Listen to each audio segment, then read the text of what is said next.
She woke up married to a stranger. And that was the least terrifying thing about him. A high school teacher drowning in debt.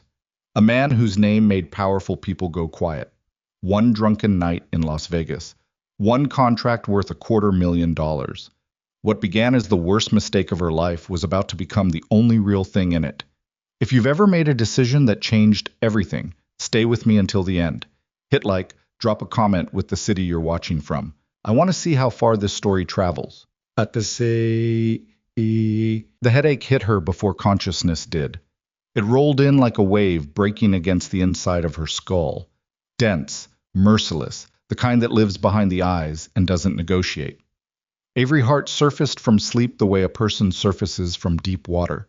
Disoriented, gasping slightly, hands reaching for something solid before her brain had any idea what solid meant in this particular moment. Her fingers found silk. That was wrong. She didn't own silk sheets. She owned a Target comforter in faded blue that she'd had since her first year of teaching, and a mattress that dipped slightly on the left side from 6 years of sleeping in the same position. Whatever her fingers were touching right now was not that. It was cool and smooth and expensive in a way she could feel without seeing, the kind of fabric that costs more per yard than she spent on groceries in a month. She opened her eyes. The ceiling above her was high, not apartment high, not even hotel high in the normal sense. It was the kind of ceiling that existed in a different tax bracket than anything she'd ever slept beneath. White, coffered, edged with pale crown molding, lit from below by the warm ambient glow of recessed lighting that someone had left on low. There was a chandelier, not a cheap one. The crystals caught the low light and threw it back in fractured pieces across the ceiling like a slow, expensive constellation. Avery sat up. The room was enormous. Floor-to-ceiling windows on the far wall showed a Las Vegas skyline still glittering against a sky that had gone the deep purple gray of very early morning, that false hour between 3 and 5 when the city pretends the night hasn't ended. The strip was out there somewhere, blinking and blazing, indifferent. Closer, the grounds below the window showed a lit swimming pool, perfectly blue, perfectly still, surrounded by manicured hedges and outdoor furniture that no one was currently using. She was in a bed large enough to sleep 4 adults comfortably. She was wearing a silk nightgown the color of champagne that she had never seen before in her life. And on her left hand, catching the light in a way that made her stomach drop straight through the mattress and into whatever was below this floor. A ring. Diamond, substantial. Set in platinum or white gold, she couldn't tell which, and flanked by smaller stones that formed a band so precisely made, it looked like something from a store window on Rodeo Drive, rather than anything that belonged on the finger of a 31-year-old 10th grade English teacher from Sacramento, who had come to Las Vegas for her best friend's bachelorette weekend with a budget of $400 and the firm intention of drinking exactly enough, but not too much. Avery stared at the ring for a long moment. Then she said, out loud, to the empty room, "Absolutely not." The room didn't answer. It was too tasteful for that. She swung her legs over the side of the bed. The floor was marble, cold against her bare feet, and it grounded her in the way that cold surfaces do, sharp, real, undeniable. She stood up and immediately had to grab the bedpost because the room tilted. Not severely. Just enough to remind her that whatever she'd consumed the night before was still very much present in her bloodstream, metabolizing slowly, saying hello. Her last clear memory was the Velvet Room, the private bar on the 32nd floor of the Marquette Hotel, where Dana's maid of honor had booked a table for 8, the Champagne Tower. Dana herself in a rhinestone sash and a crown that kept sliding sideways, laughing too loud, beautiful and happy, in the way that brides are happy when the whole world is temporarily arranged to celebrate them. Avery remembered clinking glasses. She remembered a round of shots that she had not intended to take, but took anyway because the bartender was charming and Dana had given her a look. She remembered dancing. She remembered the lights being very bright and then very soft and then nothing. Nothing after that. She crossed to the window and looked down at the pool, then out at the city, then at her own reflection in the glass. The reflection showed a woman with dark hair that had mostly escaped whatever style it had been in the night before. Smudged mascara under brown eyes that were wide and alarmed, a silk nightgown that fit her like it had been chosen for her specifically, and a diamond ring that caught the light every time her hand moved. "Okay," she said to her reflection. "Think." Her reflection looked unconvinced that thinking was going to help. There was a door to her left, slightly ajar, showing marble and a vessel sink that probably cost more than her car. She went in, used the bathroom, found a new toothbrush still in its packaging on the counter, beside a selection of toiletries that were all high-end and unopened. Someone had anticipated a guest. The thought sat in her stomach uneasily, next to the hangover and the growing dread. She found her phone on the bathroom counter. It was dead. She found a charger beside it, her brand, which was strange, and plugged it in and waited. When the screen lit up, the notifications were a solid wall. 17 texts from Dana, 9 from Mia, 4 from her mother, which meant someone had told her mother something, and a string of missed calls that ran from midnight through to 4 in the morning.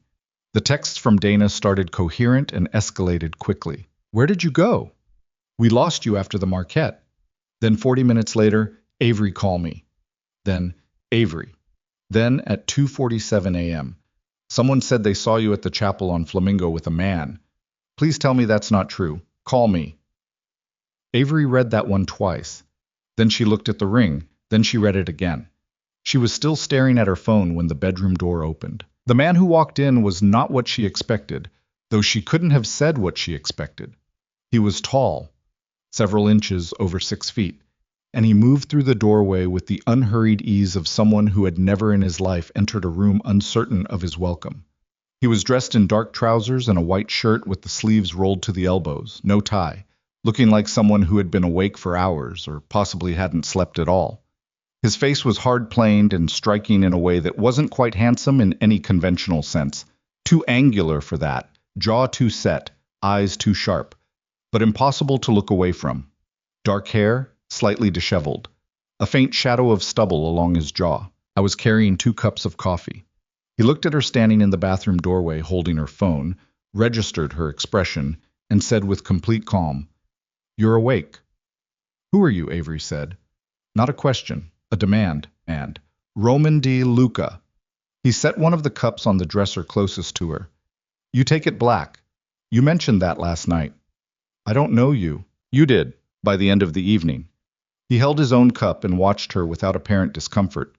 His eyes were dark, a shade of brown so deep it read nearly black in the low morning light, and they held a quality that she would spend a long time afterward trying to name accurately. Not cold exactly. Contained, like a very still body of water where you couldn't tell the depth. "What is this ring?" she said. "Your wedding ring." The words landed in the room and stayed there. Avery heard them. She processed them. She looked at the ring again. The diamond catching light. The platinum band sitting on her finger with the settled weight of something real. And then she looked at Roman DeLuca, who was watching her with an expression that suggested he had anticipated this exact reaction and had prepared himself for it.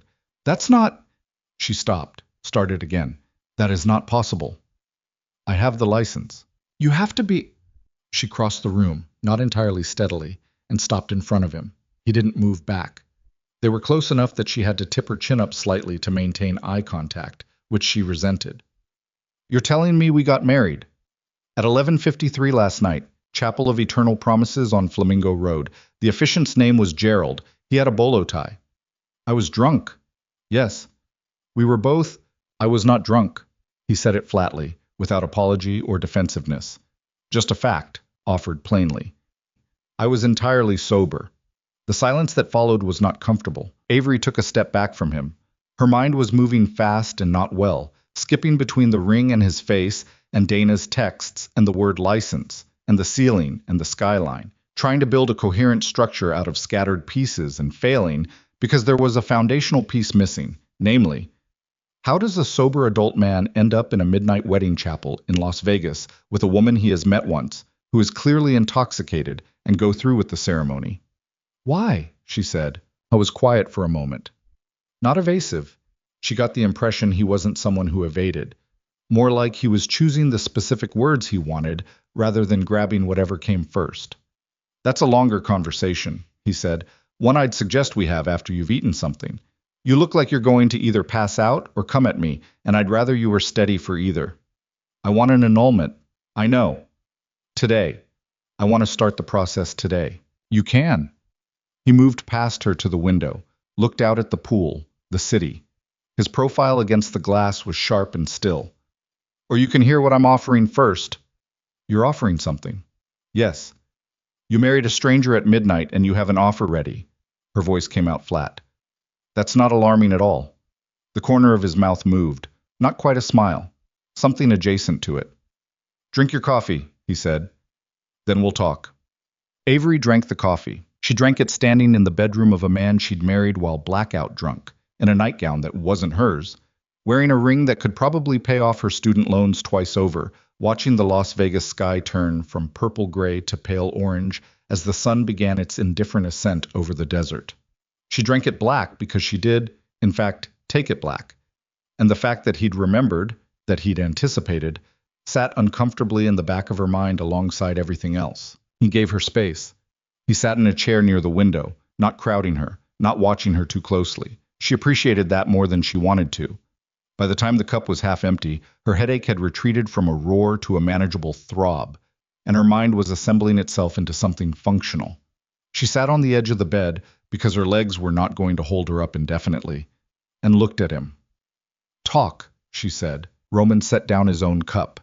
He leaned forward slightly, elbows on his knees, and the quality of his focus sharpened in a way she felt physically, like the room had changed temperature by a degree. I need a wife, he said. For 6 months. Avery waited. My father is dying, he said. He has a terminal diagnosis, 6 to 8 months. He is also the chairman of DeLuca Holdings, which is a privately held company with assets across commercial real estate, logistics, and private equity.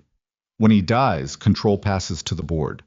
There are people on that board who have been waiting for that moment for a long time. He paused. My father has a specific clause in the company's operating agreement. It can be overridden if a sitting family member holds a controlling interest at the time of his death. I am the only family member positioned to hold that interest. But my father believes very strongly in certain things. One of those things is that his successor should be married, settled, stable. That's archaic, yes, and completely Avery. He said her name and it stopped her. Not because he raised his voice, he didn't, but because of the directness of it, like he'd used her name before, like it was already familiar. I know what it is. I'm not asking you to agree with it. I'm asking you to help me with it. By being your fake wife. By being my wife. We are legally already married. The performance is optional. The legal status is real. She stared at him. He stared back. What does it pay? She said. And even as she asked it, she hated herself slightly for asking it. Because asking was already a concession. Asking meant she was considering it, and she'd walked into this room fully intending not to consider it. $250,000, he said. Paid in installments. 50 up front, 50 at 3 months, 150 at the end of the 6-month term when you sign the divorce papers. The number sat in the room. Avery let it sit there. She thought about this balance on her student loans, $47,000, accruing interest at a rate that felt personal. She thought about her mother's hospital bills from last year, still partially outstanding, still calling her phone from unknown numbers. She thought about her apartment in Sacramento, the radiator that clanged all winter, the way the ceiling in the hallway had started showing a damp patch that the landlord kept promising to address. She thought about her teaching salary, which was not nothing, but was also not enough to do anything except maintain the exact life she was already living with no margin for error and no visible path to a different one. She thought about $250,000. What does it actually involve, she said, specifically? Living here. This house is the primary residence, though there are others we'll use.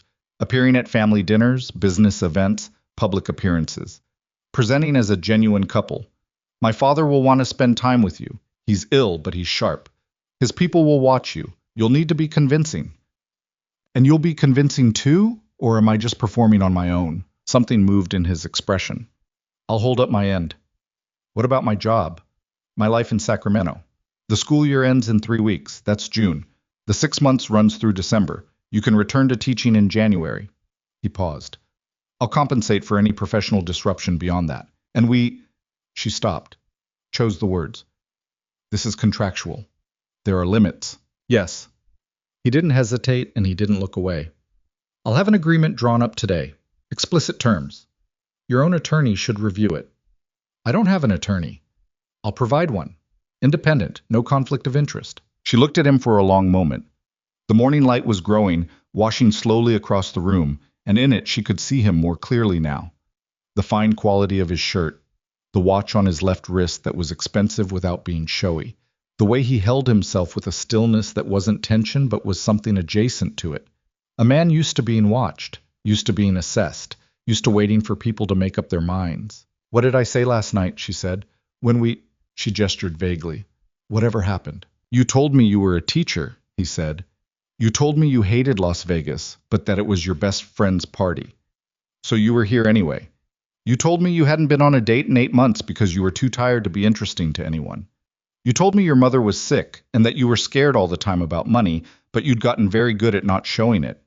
He said it all without inflection, reciting it back the way someone recites facts. And then you told me that you thought I had sad eyes, and you asked if I wanted to get married, and I said yes. The last part hit her unexpectedly. Not the content, the way he said it. I said yes. Quietly. Like it meant something that he wasn't going to explain. I asked you, she said. Yes. And you, a sober adult, said yes to a drunk stranger's proposal. Yes. Why? He was quiet for a moment. Because I needed exactly what I told you I needed, and because you said the thing about sad eyes, and it was accurate, and no one had been accurate about me in a long time. Avery looked at her coffee cup, then at the ring, then at Roman DeLuca, who was watching her with those dark, contained eyes and waiting. I need to call my friend, she said. I need to eat something, and I need you to not be in the room while I think. He stood. I'll have breakfast sent up. And the license. I want to see it. He reached into the breast pocket of his shirt and held it out. She took it. Clark County, Nevada. Both names. A date. A time. 2 signatures. An official seal. The paper was real. The signatures were real. One of them was hers. In her own handwriting. A little larger and less controlled than usual, but unmistakably hers. Avery Hart DeLuca, the license said. She stared at that for a while. The breakfast was extraordinary. She didn't want to care about that, but she did, because she hadn't eaten since a mediocre Caesar salad on the flight in, and the tray that arrived, delivered by a quiet woman who asked nothing and looked at nothing, held eggs prepared exactly as she preferred them, without being asked, fruit, toast, orange juice that was fresh squeezed and tasted nothing like the version from a carton. She sat on the bedroom balcony in a robe she found in the closet and called Dana while she ate. Dana picked up on the first ring. Are you okay? Dana said. Not hello, just that. I'm fine, Avery looked at the ring catching the morning sun. Something happened. Tell me you didn't. Avery, please tell me you didn't actually. I need you to not panic while I explain. The fact that you're telling me not to panic is making me panic. Donna, a breath on the other end. Then, okay, I'm listening. Avery told her. The room, the ring. Roman DeLuca's calm recitation of the previous night's events. The offer. The number. She kept her voice level, which took effort, because saying it aloud to someone who knew her, someone who knew the debt, and her mother and the apartment with the leaking ceiling, made it feel both more real and more surreal simultaneously. Dana was quiet for a long time after she finished. $250,000, Dana said finally. Yes. To just live in a mansion and go to dinner parties for 6 months. That's a simplification, but essentially. And the license is real. I'm looking at it right now. Another silence. What do you know about him? Dana said. Who is he? He says DeLuca Holdings, real estate, logistics, private equity. She could hear Dana's fingers on a keyboard. Then, okay, so Roman DeLuca. Yeah, he's... A pause. He's real. Like genuinely real. His father is Dominic DeLuca. DeLuca Holdings is... She stopped. Avery, this company is worth somewhere between $6 and $8 billion, depending on which source you believe. The orange juice suddenly tasted different. Okay. He's not listed as CEO yet, but he's listed as Executive Vice President. There are a bunch of news articles about the company, but almost nothing personal about him. Like he doesn't have a public profile, no social media I can find. There are a few photos from galas and things. He is extremely attractive, just as an objective statement. But there's nothing that tells you who he actually is. He says his father is dying.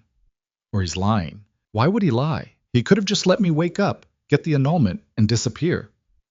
Unless the marriage itself is the point and he needs it documented for some legal thing before you get the annulment. Avery paused. She hadn't thought of that. That would mean the whole offer is a distraction. I'm not saying it is. I'm saying you don't know him, and you should be careful. Dana's voice was careful now, the way it got when she was being serious rather than reactive. What does your gut say? Avery thought about dark, contained eyes. The steady way he'd delivered information. The specific, unrehearsed quality of what he'd told her she'd said the night before. The way he'd answered, I said yes quietly, like the admission cost him something small. I don't know, she said honestly. I think I want to at least hear the full terms. Okay, Dana said. Okay, but Avery, listen to the lawyer. Actually listen. Don't let the money make you skip steps. I'm not.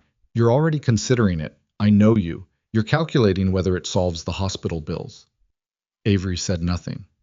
Yeah, Dana said quietly. Just be careful, okay? Call me tonight. She met him in what turned out to be a study on the ground floor, a room lined with bookshelves that were actually full, not decorative, and furnished with leather chairs and a desk the size of a small country. He was behind the desk when she came in, and he didn't pretend to be doing something else. He just looked up and waited. I have questions, Avery said. She sat across from him without being invited. Real ones, not the terms. I'll get those from the lawyer. I mean about you. Go ahead. Your business. What is it exactly? And don't give me the real estate and logistics answer. I want the actual answer. Something shifted in his face, barely perceptible. DeLuca Holdings is a legitimate holding company with legitimate assets and legitimate revenue streams. That's a careful sentence. It is. What's the part of the business that requires a careful sentence? I was quiet. Not evasive. She was getting a clearer read on him now, could distinguish between him withholding and him choosing. This was choosing. My family has historical connections to people and organizations outside what is typically called legitimate business, he said. Those connections are managed. They're not the dominant part of what we do. But they exist, and I won't insult you by pretending otherwise. Avery processed that. Are you dangerous? To you? No. That's not the same as saying no. It's the accurate answer. He met her eyes. You would be protected while you're with me. Completely. You would not be involved in anything outside the role I described. I give you my word on that. Your word, she said, not dismissively, testing the weight of it. It's what I have to offer on that question, he said. I don't have a better currency. She looked around the study. The books were real. Spines worn, some of them. There was a photograph on the desk she couldn't see clearly from where she sat. The room smelled like leather and something faintly herbal, a candle or a plant. And it had the quality of a room that was actually lived in rather than staged. The dinner parties, she said. The family. What am I walking into? My father is formidable but fair. My mother died when I was young.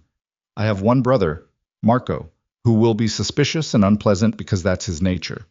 There are associates, people adjacent to the family, who will watch you and test you. The social performance is genuinely a performance, and it will require effort. And when I fail a test, when someone figures out it's fake, then we adjust. I'm not expecting perfect.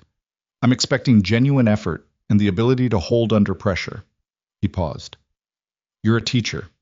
You stand in front of rooms full of people who are actively hoping you'll stumble. You've been doing that for 6 years. That's a skill. She didn't expect that. You looked me up. Of course I did, this morning, while I was asleep. Yes? He didn't apologize for it. What else did you find? That you're good at your job. That your students' test scores are above district average. That you have 2 degrees and $62,000 in combined debt. That your mother was hospitalized for a cardiac event last October, and that the outstanding balance on that admission is approximately $14,000. He said it plainly, without using it as leverage, just listing it the way he listed everything, like information was simply information. I'm not saying those things to pressure you. I'm saying them so you know I understand the situation you're in. The offer is real. The terms will be fair, and I understand why you need to consider it carefully. Avery was quiet for a moment. I'm going to talk to the lawyer, she said. Of course. And if the terms aren't right, I'm going to walk out of here and file for the annulment, and this is over. Understood. And if I agree... She stopped, tried to find the exact words for the thing she needed to say. If I agree, I need you to understand that I'm not... She pressed her lips together. I'm doing this for the money. That's it.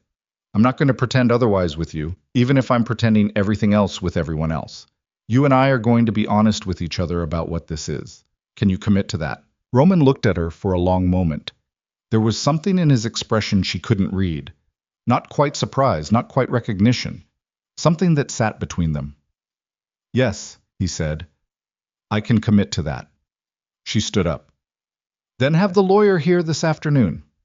The lawyer's name was Patricia Ewan, and she arrived at 2 p.m. in a charcoal suit with a leather briefcase and the brisk, no-nonsense energy of someone who had seen every flavor of unusual situation and had learned not to register surprise. She met with Avery alone for 40 minutes in a separate room before they reviewed the contract together. The contract was thorough. Avery read every line, which Patricia had clearly anticipated and appreciated, making notes in the margins of her own copy while Avery worked through it. The financial terms were exactly as Roman had stated. The scope was clearly defined: public appearances, family events, shared residence, social performance. The limits were explicit and enforceable. No physical requirements beyond what would be expected of a married couple in public settings. No demand for intimacy.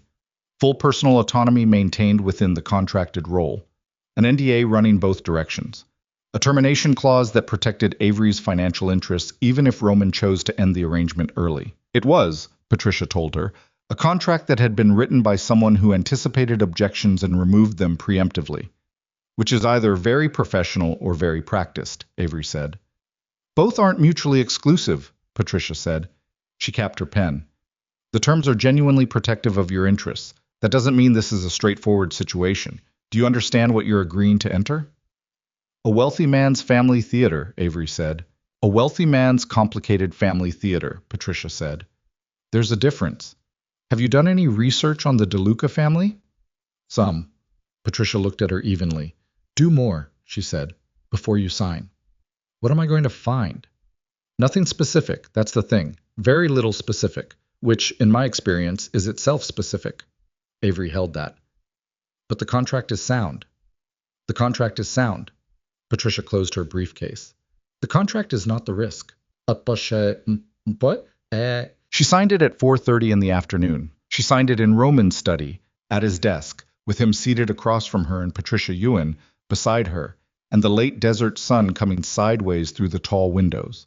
She signed it because the contract was sound and because Patricia's warning, while noted, was not specific enough to override the very specific reality of $62,000 in debt and her mother's outstanding hospital bill and a ceiling in Sacramento with a damp patch that nobody was going to fix. She signed it because she had always been practical, even when practicality felt like surrender. She set the pen down and looked at Roman. I was watching her. That still contained quality. The light caught the side of his face, and for a moment she saw what she thought she'd meant last night, drunk, and apparently more honest than she usually allowed herself to be. The specific quality of sadness that lived in the architecture of a person's face when they'd carried something heavy for long enough that it had become structural. Okay, she said. What happens now? Now you meet my father, he said. He's coming for dinner on Friday. That gives you 3 days. 3 days to what? To learn to look like you chose me.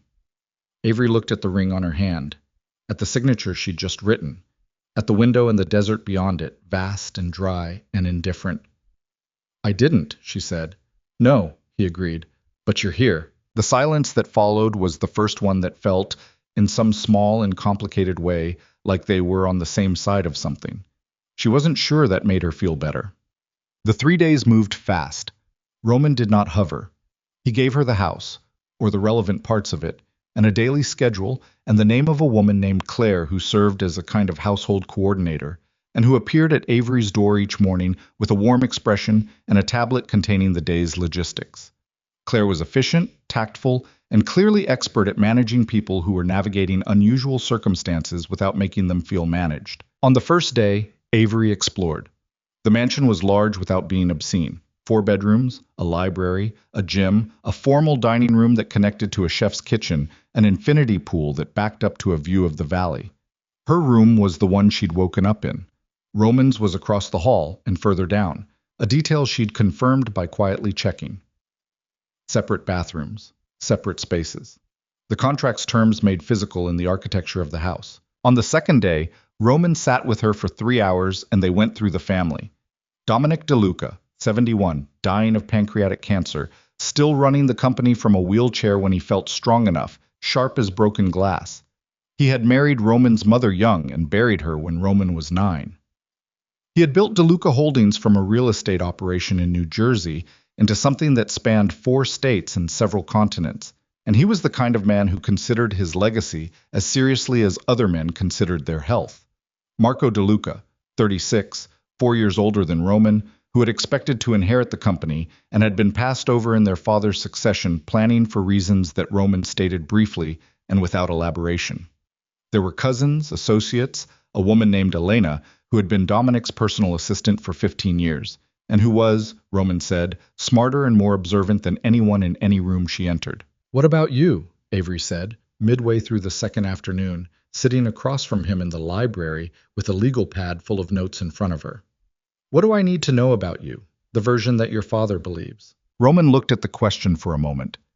"He believes I worked too hard, that I inherited his mind but not his patience, that I was shaped by my mother's death in ways I haven't fully accounted for, that I should have married years ago." A pause. "He'll believe I married you impulsively because of the Vegas trip. He knows I was there for a business meeting. And he'll believe I was drawn to someone real, someone outside the world he built. He's been hoping for that, someone not from the industry." "Is any of that true?" she said. He was quiet for a moment. "More than I expected," he said. She didn't press it. On the third day, Claire came with garment bags. "Mr. DeLuca would like to provide appropriate clothing for the dinner," Claire said, which was a tactful way of saying that Avery's existing wardrobe, packed for a bachelorette weekend, was not going to survive Friday night. The bags held 3 options for the evening, all of them understated and perfect in the way that truly expensive things were understated and perfect.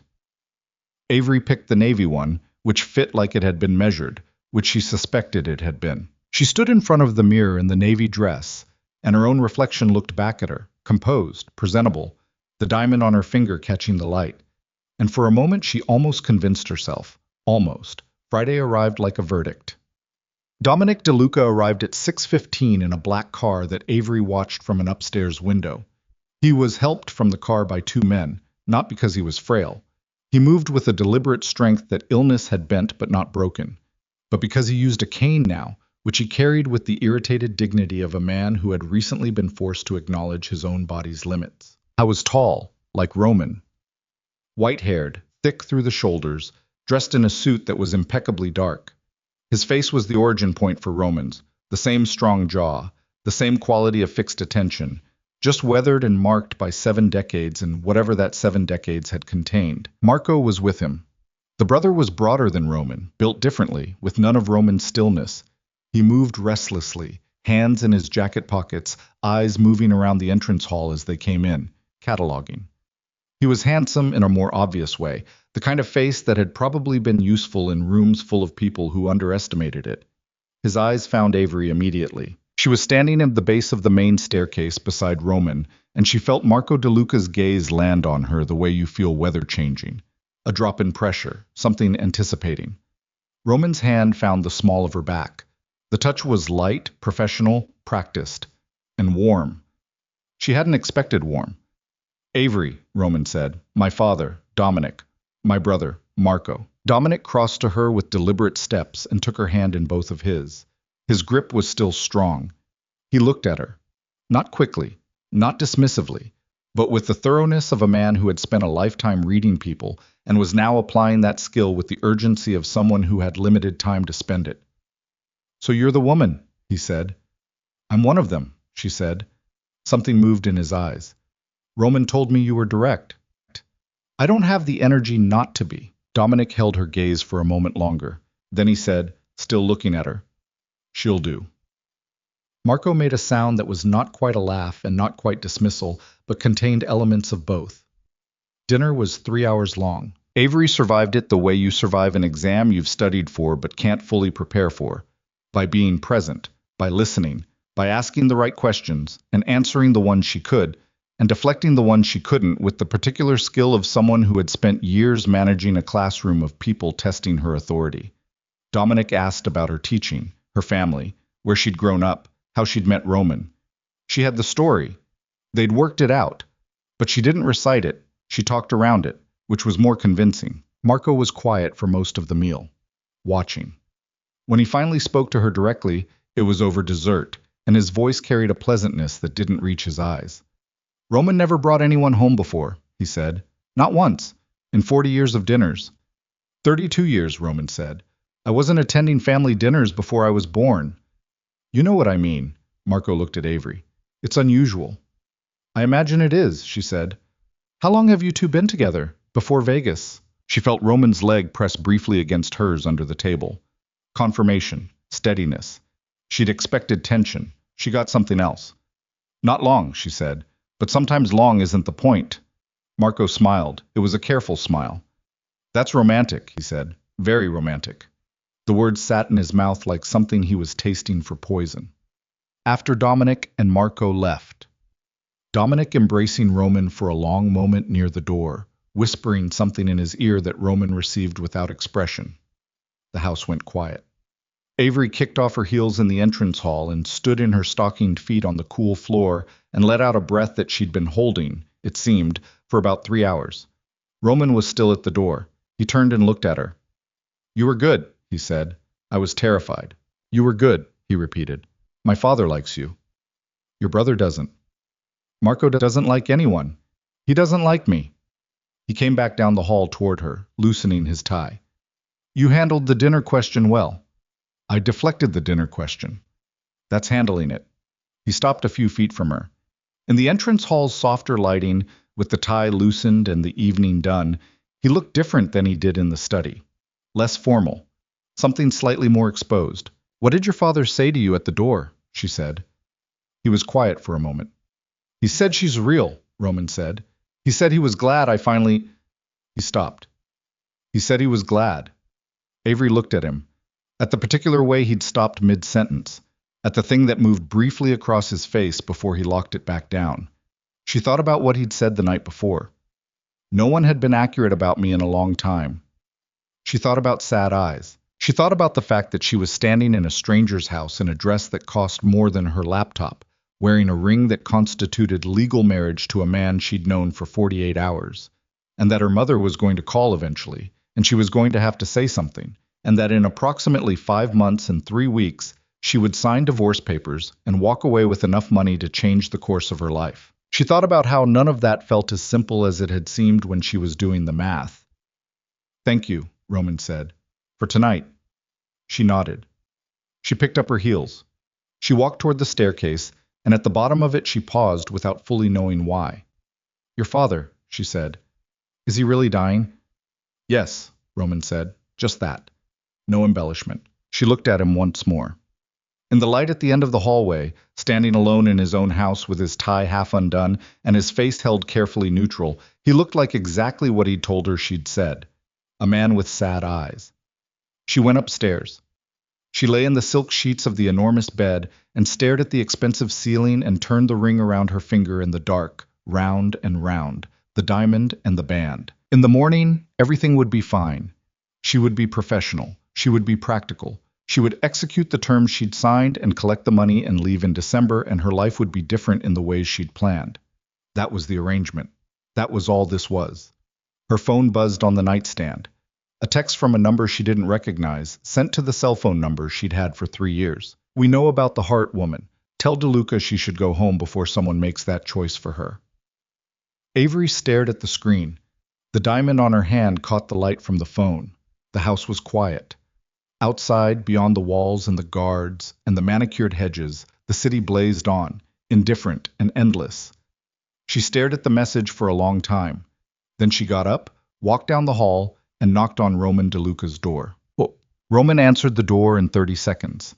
That was the first thing she clocked, the speed of it. Not the groggy delay of someone pulled from sleep. Not the shuffled hesitation of a man disoriented at being knocked on at whatever this hour was. 30 seconds, and the door opened, and he was standing there in a dark t-shirt and the same trousers he'd worn to dinner, minus the jacket, and his eyes were sharp and fully awake. He hadn't been sleeping. He looked at her face, and whatever he saw there made him step back immediately. "Come in." She came in.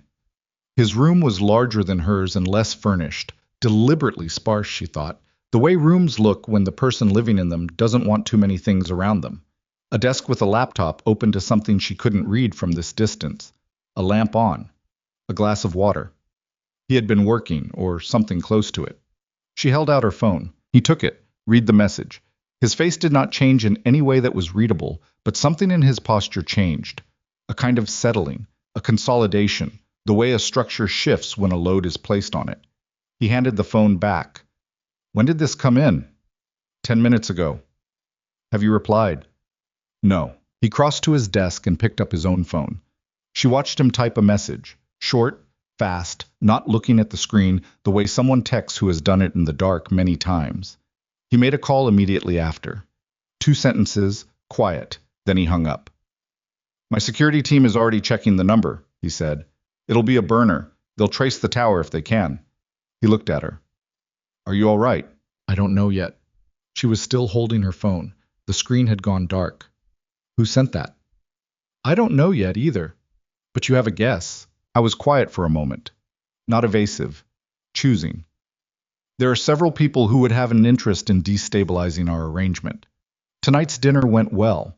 My father's reaction was visible to anyone watching, and there are people who watch." He paused. "I said there were people on the board waiting for my father's death. Those people have reach." The text said to go home. She put her phone in the pocket of her robe. "That's a threat." "Yes. You told me I'd be protected. You said that specifically." "You will be. Roman." She said his name and it came out harder than she'd intended, but she didn't soften it. "Someone has my phone number, my personal number. I've had that number for 3 years, and I don't give it out freely. And I didn't give it to anyone in this city except Dana and the lawyer. Someone got it, which means someone did research, which means someone was watching before tonight, before the dinner." She watched his face. "Did you know this was a possibility when you made the offer?" He met her eyes. "Yes." "Did you disclose that in the contract?" A beat. "Not explicitly." "Not explicitly." She heard her own voice go flat. "So when you said I'd be protected, when you said there were limits and you'd hold up your end, you knew I might need protection from the moment I agreed, and you presented it as a theoretical rather than a current and active situation. I didn't know how active it would become, or how quickly." "That's not an answer. It's the honest one." She looked at him for a long moment. The lamp on his desk cast the room in a warm, low light, and it threw shadows across the side of his face, and he stood in it and didn't try to manage her reaction, didn't offer words faster than they were ready. She'd already noticed that about him. He didn't fill silence with noise. Most people did. Most people, when they'd done something they could be accused of, started talking faster. Roman didn't talk faster. She wasn't sure if that was integrity or just a different variety of calculation. "I'm not leaving," she said. He didn't look surprised. "All right. I'm not leaving because I signed the contract and because the money is real, and because whoever sent that message can go to hell. But I want the full picture from here. Not managed information. Not what you decide I need to know when you decide I need to know it." She crossed her arms. "If something is relevant to my safety, I hear it first. Not after the fact. Not softened. First." "Agreed." "That's it? Just agreed?" "What else do you want me to say?" "I want you to understand that I'm not a prop in your story," she said. "I know that's what the contract is. I know what I am in this arrangement. But I'm a person inside the contract, and if I'm going to be in danger because of this, I deserve to know the terrain." Something changed in his face. Not softening exactly, more like recognition. "You're right," he said. "You deserve to know before you signed." "Yes, I did. I made a calculation that you wouldn't agree if I told you the full scope up front. So you withheld it." "Yes." She waited for the apology. It didn't come.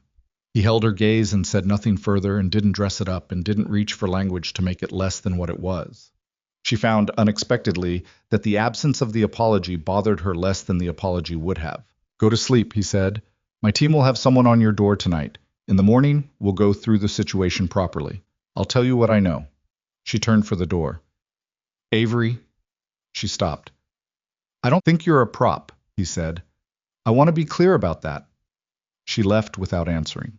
So, the morning came gray and warm, the desert sky pulling cloud cover in from the west, and Avery was awake before 6 because she'd slept in pieces, waking every hour to a house that was quiet and intact around her while her mind ran laps. She showered, dressed in her own clothes, jeans, a plain white shirt, things that were hers, and was downstairs before Roman. The man posted outside her door overnight had been unobtrusive to the point of near invisibility, a quality she suspected was trained.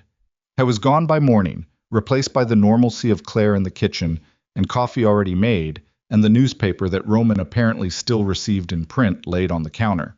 She was on her second cup when he came down. He looked like he'd slept 4 hours, which she guessed was probably normal. He poured coffee, sat across from her at the kitchen island, and without preamble said, "Marcus Venn." "Who is that?" "Board member, second largest individual shareholder outside my father's stake. He's been building a coalition on the board for the last 14 months, waiting. When my father dies and the succession question opens, he intends to move for external management, a CEO appointment from outside the family. It dissolves the DeLuca holding structure and opens the company to acquisition within 3 years. The assets get parceled, and he and the other coalition members come out with significant gains.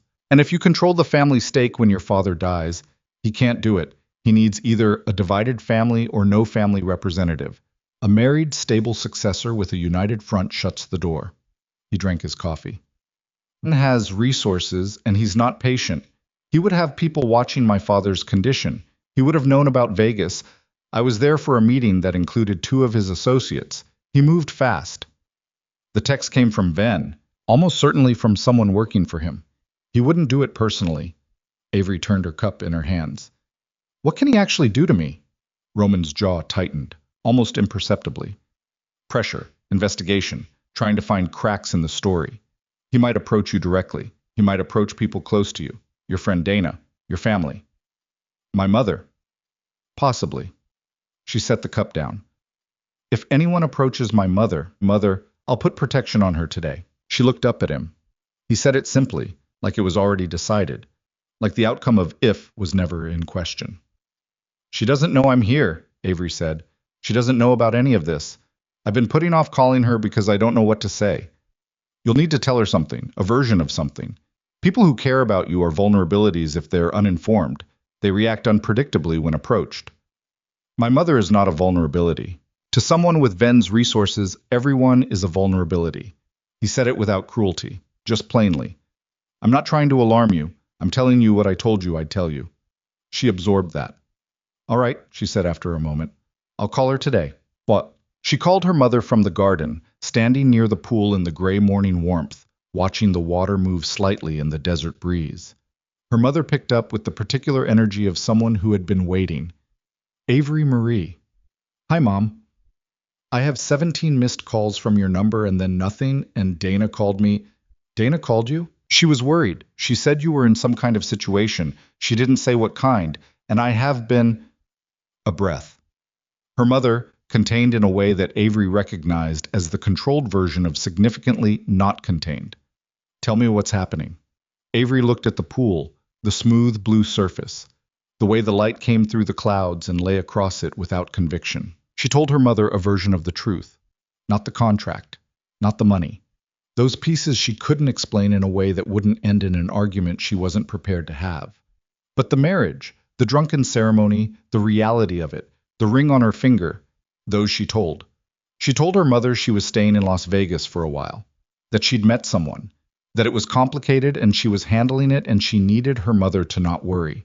Her mother was quiet through most of it. When Avery finished, the silence stretched long enough that she checked the phone to make sure the call hadn't dropped. "Mom, I'm here." A pause. "This man, Roman." "Yes." You're safe? You feel safe?" Avery looked back at the house. Through the glass doors of the study, she could see Roman at his desk, on the phone, his back to her. The way he sat, the stillness of him. "I feel safe," she said. It came out more certain than she'd expected. Her mother made a sound that was not quite satisfied but not quite alarmed. "I want to meet him." "I know. Not a video call, actually meet him." "Okay, Mom." And Avery, another pause. Her mother had a way of loading pauses that Avery had inherited, which she only recognized because other people had pointed it out to her. You sound different. I had a long week. No, different. A beat. Be careful. I will. Not just with the situation, with yourself. She hung up. Marco DeLuca arrived unannounced at 11 in the morning, which Avery clocked as intentional the moment she saw his car pull up the drive. No call ahead, no coordination with Claire, just the black car and Marco stepping out of it with his jacket open and his hands loose at his sides, wearing the particular ease of a man who considered this property to be, in some fundamental sense, also his. Roman was still on a call in the study. Avery was in the library with a book she wasn't actually reading when Claire found her with an expression of careful neutrality. Mr. DeLuca's brother is here, Claire said. He asked for Roman, but Roman is occupied. He's also asked to speak with you. Avery set the book down. She found Marco in the front sitting room, standing rather than sitting, hands in his pockets, looking at a painting on the wall with the expression of a man who had looked at it many times and was not looking at it now. He turned when she came in. The smile was immediate and easy and false. Avery, he said, like they were old friends. Marco. She stayed near the doorway. Not defensive, just calibrated. Roman's on a call. I know, I can wait. He gestured at the chair nearest him, like it was his room. Sit with me. She came in, but she didn't sit. She stood near the window, which gave her the light at her back and his face in it. He looked at her for a moment with something that wasn't quite amusement. You don't trust me, he said. I don't know you. Same thing, in my family. He sat himself, crossed an ankle over his knee, relaxed. Last night went well. Pop liked you. I'm glad. You handled his questions well. The Vegas story was smooth. It wasn't a story. His eyes held on her. No? We met in Vegas. We got married in Vegas. Those are facts. In a single night. It happens. To people who don't plan it. He tilted his head slightly. Roman plans everything, down to the texture. He has since he was a kid. He never did anything impulsive in his life except... He stopped. Let the pause do the work. Well? Except you. Avery held his gaze. Said nothing. I'm just trying to understand my brother, Marco said. The easy tone had a floor under it. She could feel the floor. He kept you completely private, didn't mention you to anyone. And then suddenly, Vegas... A ring brings you home to dinner. It's a lot of change very fast. Love can be fast. Love. He said the word like he was trying it on. You love him. I married him. People marry for a lot of reasons. Yes, she said. They do. The pause between them had texture now. Marco was smart. She'd clocked that at dinner, and she was confirming it now. He was working through something, testing angles. Not because he was aggressive, but because he was genuinely trying to determine what she was. Here's my position, he said, dropping the ease somewhat, getting closer to whatever was underneath it. My father is dying. He has probably 6 months. He's worked his entire life to build something, and he's at the end of it. And what happens to that thing matters. It matters to me. It matters to the people whose lives are wrapped up in it. He uncrossed his legs, leaned forward. Roman is going to inherit something that I spent 20 years also helping to build. I'm fine with that, or I've made my peace with it. But I need to know that the people around him are there because they belong, not because they're convenient. What would convince you? She said. Time, he said. Consistency. The long game. He looked at her steadily. You've known my brother, by your own account, for a matter of weeks. You don't know what the long game looks like in this family. Then tell me. He blinked, just slightly. She'd caught him off balance, and they both knew it. What? He said. Tell me what the long game looks like. If you want me to understand the family, help me understand it. I'm not going to learn it by being tested. She held his gaze. I'm a teacher. I know the difference between someone who's assessing and someone who's just trying to establish dominance. You're doing both, but the second one isn't necessary. Marco looked at her for a long moment. Then something shifted in his face. It wasn't warmth, but it was a different quality of attention. You're not what I expected, he said. What did you expect? Someone softer. I teach 10th graders in Sacramento, she said. Soft doesn't survive that.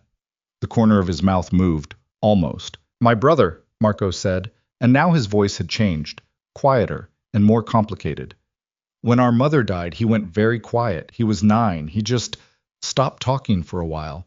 And then, when he started again, he was different, careful. He put everything behind glass where you could see it but couldn't touch it. He looked at his hands. He's been behind glass ever since, with everyone. He looked back up at her. I'm watching to see if you're actually touching something or if this is all still just glass. She didn't have an answer for that. Before she could find one, she heard Roman's footsteps in the hall.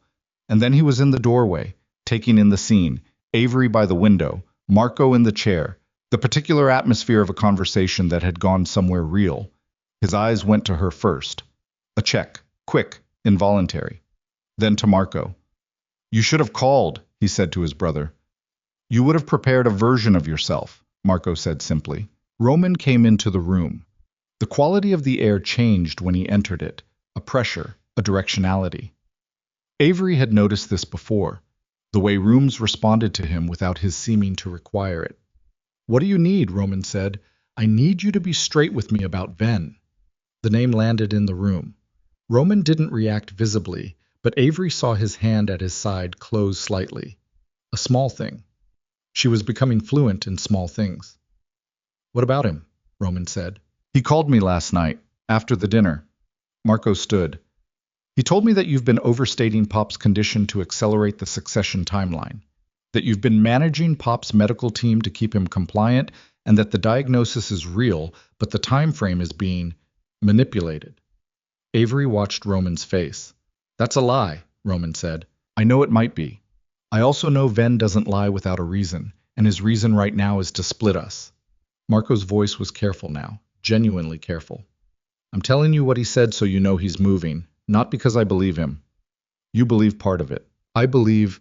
Marco stopped, ran a hand through his hair, and for just a moment he looked like someone who was tired, deeply tired, in the way that has nothing to do with sleep. I believe that you would do whatever you thought was necessary to protect what Pop built, and that sometimes the distance between protecting and controlling is thinner than you think. The silence was heavy and had history in it, years of it.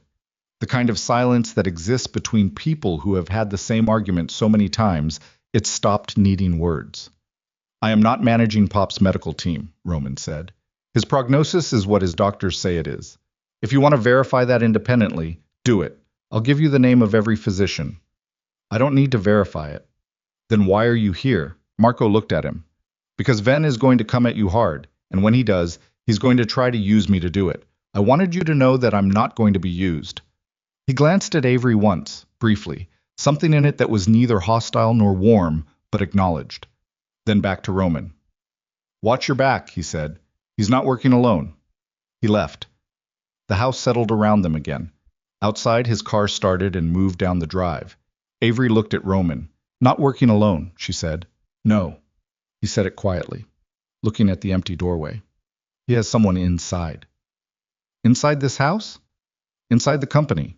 Someone close to me. He turned. His face was closed in a way it hadn't been before Marco arrived.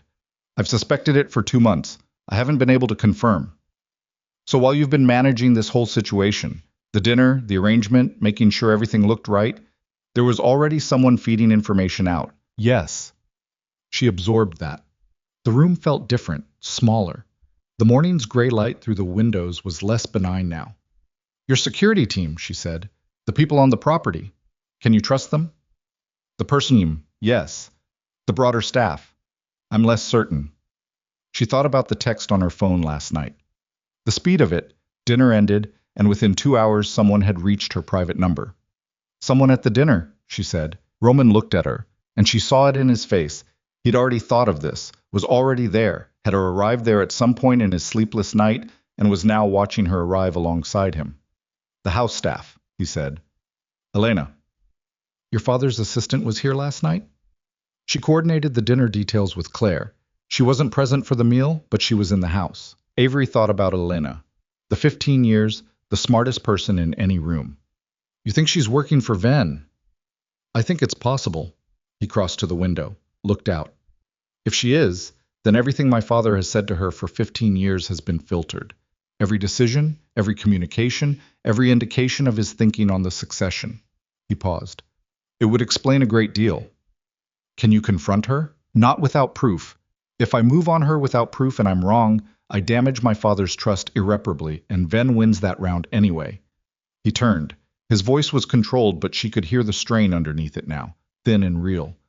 I need to be certain before I do anything. How long will that take? I don't know. And while you're trying to be certain, Ven is moving. Yes. They stood in the sitting room in the gray light and the weight of it. The painting Marco had been looking at was a landscape. Mountains, dark water, the suggestion of a coming storm in the brushwork. She hadn't noticed it before. Roman, she said. He looked at her. This is more than dinner parties, she said. He was quiet for a moment. Yes, he said. It is. She nodded, slowly. The thing settling in her that needed to settle. The full weight understanding of where she was. Not the contracted version, not the careful version, the real version. Okay, she said.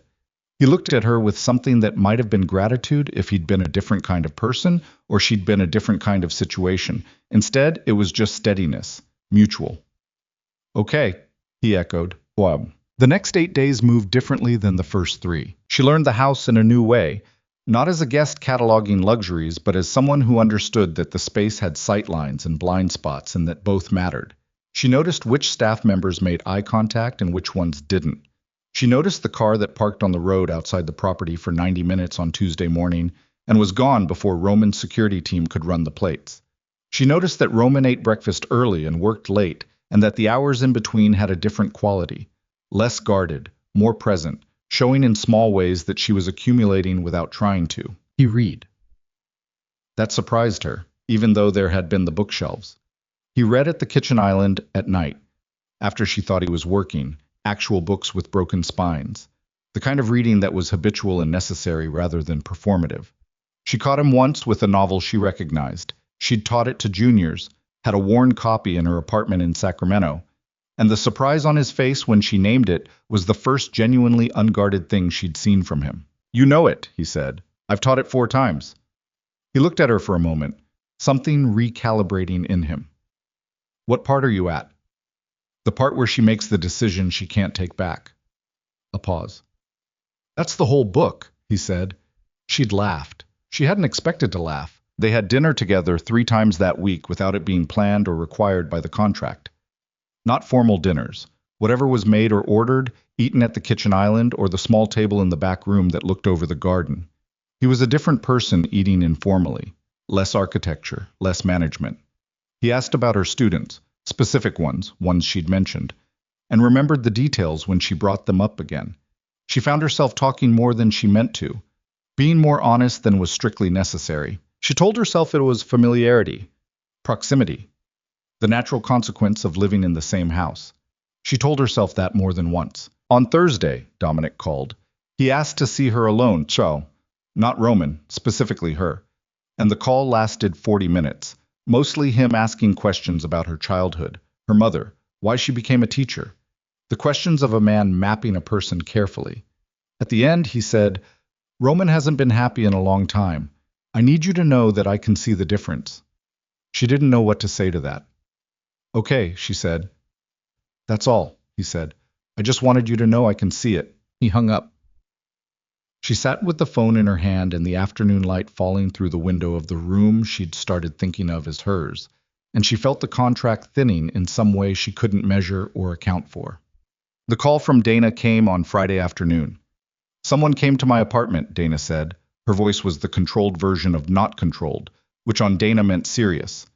Avery went cold. What? This morning, 2 men. They said they were doing background research for a business matter involving Roman DeLuca, and they had questions about you. How long we'd been friends, your financial situation, whether you'd ever been in any legal trouble. A pause. Avery? They knew things. They knew about your mom's hospital situation. They knew the amount you owe on your loans. They knew things that aren't public. Did you let them in? No. I spoke to them through the door for about 2 minutes, and then I told them to leave. They left. A beat. I called the number they gave me afterward, and it was disconnected. Avery was already moving down the hall toward Roman's study. Are you okay? I'm fine. I'm at work now. I'm fine. Dana's voice dropped. Avery, what is this? What is actually happening there? I'll explain everything tonight. Don't open your door to anyone you don't know. Don't. She pushed through the study door. Roman looked up immediately.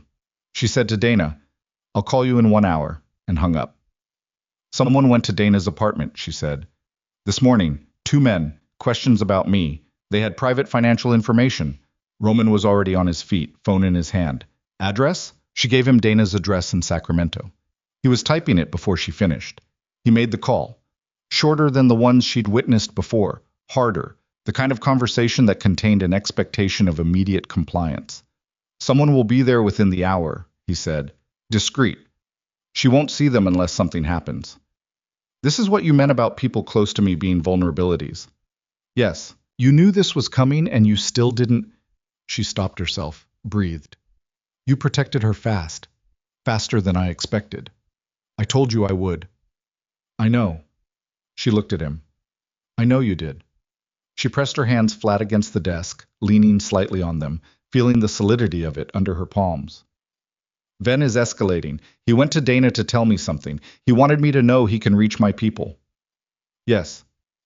He wants me scared enough to leave. Yes. Is he going to stop at Dana? Roman held her gaze. No, he said. He won't stop at Dana. She had known this. She'd known it since the text on the first night, since the conversation about vulnerabilities, since Marco's visit. She'd known the shape of it intellectually, but standing in Roman's study on a Friday afternoon with her hands on his desk and Dana's shaken voice still in her ear, the shape of it became something else. It became physical. Real in the body the way things become real when you understand them not just in the mind, but in the gut. She thought about the contract, the clean legal document with Patricia Ewan's notes in the margin, the neat installments, the termination clause that protected her. The contract looked very different from inside what it had started. I need to know something, she said. Ask.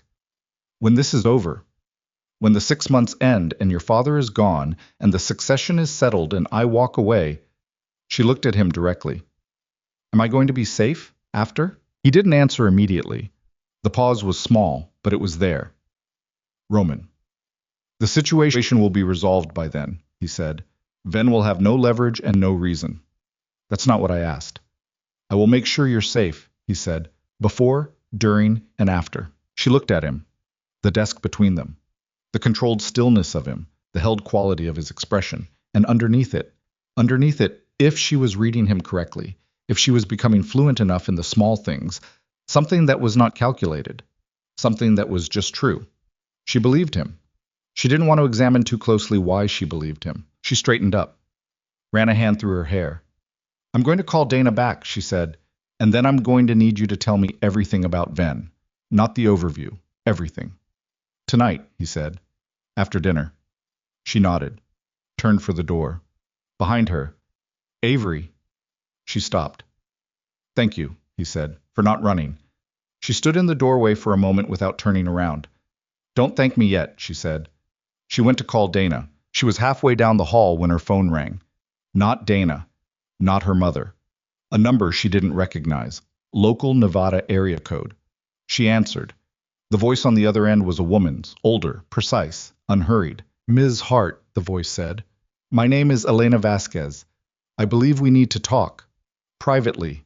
Before Roman finds out I've called you. A pause. There are things about this situation that Roman has not told you. Things that will determine whether you stay or whether staying gets someone killed. The hallway was empty around her. The house was quiet. I'm listening, Avery said. What? Avery didn't move from the hallway. She stood exactly where she'd stopped when the phone rang, her back to Roman's study, the house quiet around her, and she listened to Elena Vasquez's voice come through the receiver with the measured precision of someone who had rehearsed this call and then decided to abandon the rehearsal. How did you get this number? Avery said. The same way Ven's people got it, Elena said. I've been in this family's business for 15 years. I know how information moves. A pause. That's precisely why you should listen to me. Roman thinks you're working for Ven. A silence, shorter than she expected. I know what Roman thinks, Elena said. Roman is wrong about the conclusion, but not entirely wrong about the premise.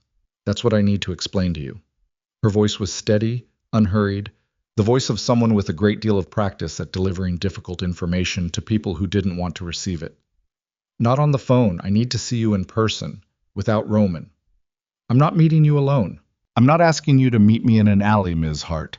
I'm asking you to come to Dominic's house. This afternoon. He's expecting you. Avery's grip tightened on the phone.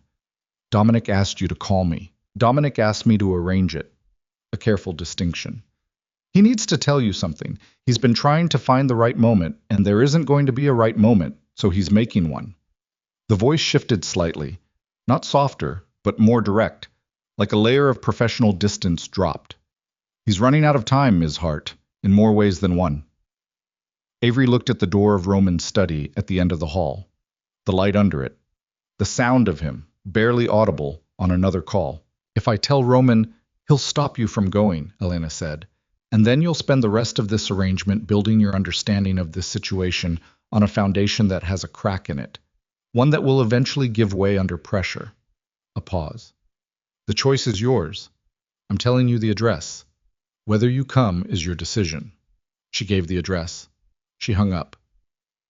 Avery stood in the hall for a long moment. Then she went upstairs, changed into something that wasn't jeans, and came back down through the kitchen without going near the study. She told Claire she was going out, that she'd be back before dinner, and she took the car that had been made available to her since the second day.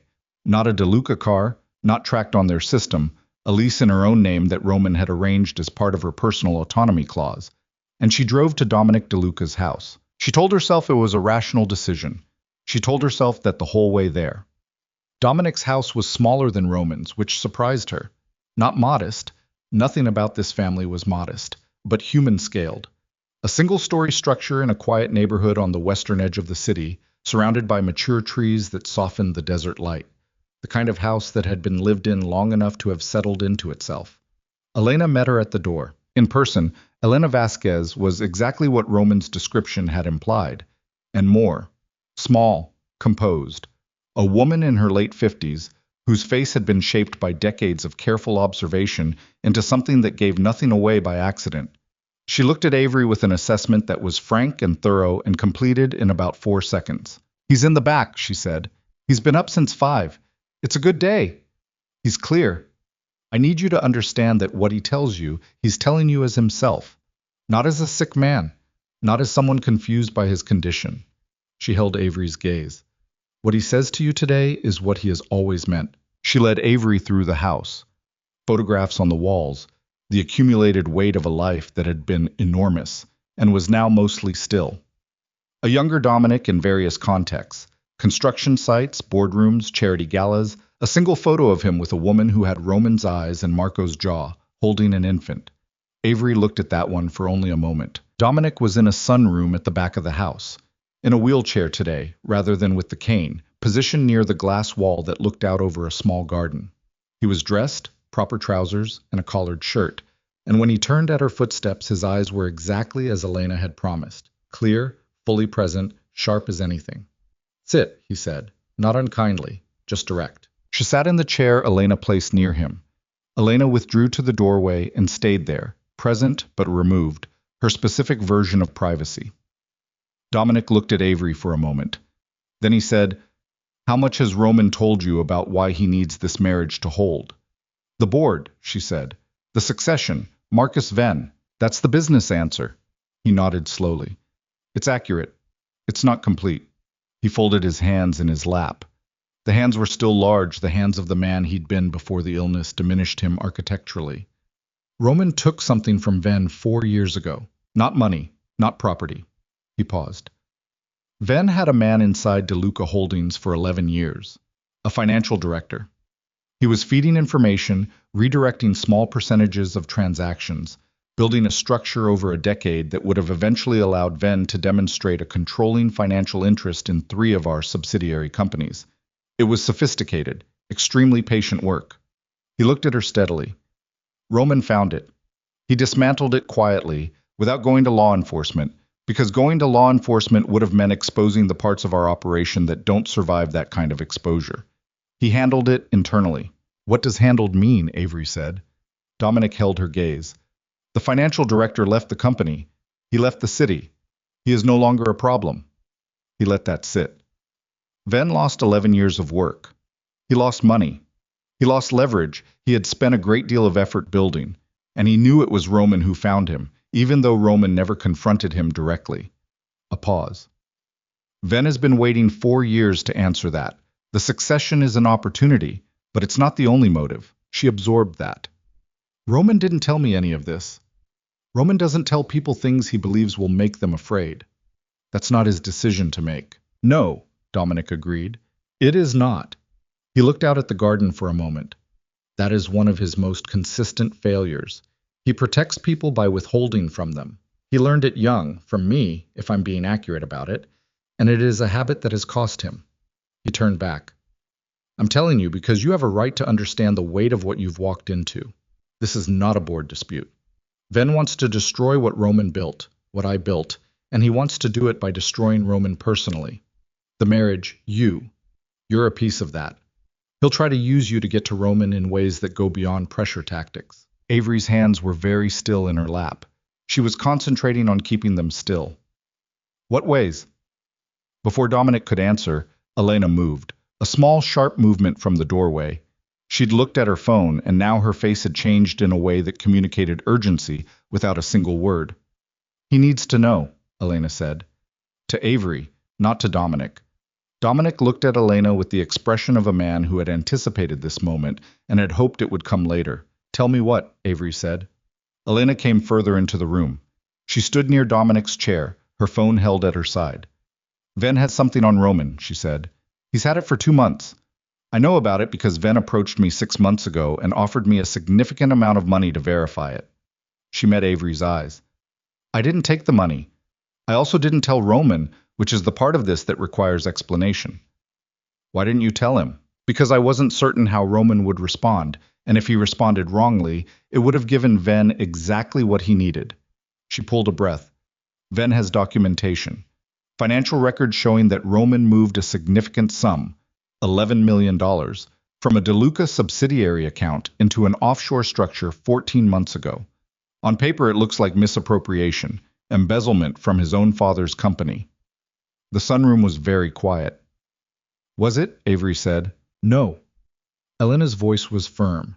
It was a defensive move. Roman discovered that Ven's man, before he was removed, had already siphoned funds into that offshore structure in a way that would implicate Roman when it was eventually found. Roman moved the money again to freeze it, to prevent it from being used, intending to restore it cleanly after the succession was settled. She paused. But the documentation that exists only shows Roman's movement of the funds, not what preceded it, not the context. And in the hands of federal investigators, or in front of a board in open session, it looks like Roman stole from his father, Avery said. It would end the succession, Dominic said quietly. It would end the company. It would put Roman in front of a federal grand jury. Avery looked at Dominic, at the weight in his face, not illness weight, but the heavier kind, the kind that comes from knowledge carried too long. You knew, she said. I found out 3 weeks ago, he said. Elena came to me. He looked at his hands. I've known my son his entire life. I know that he did not steal from me. I know that what Elena describes is accurate. I've had my own people verify the original structure that Ven built. He paused. But I am a dying man with a compromised capacity to act. What I know and what I can prove in time are not the same thing. Avery stood up. She didn't mean to.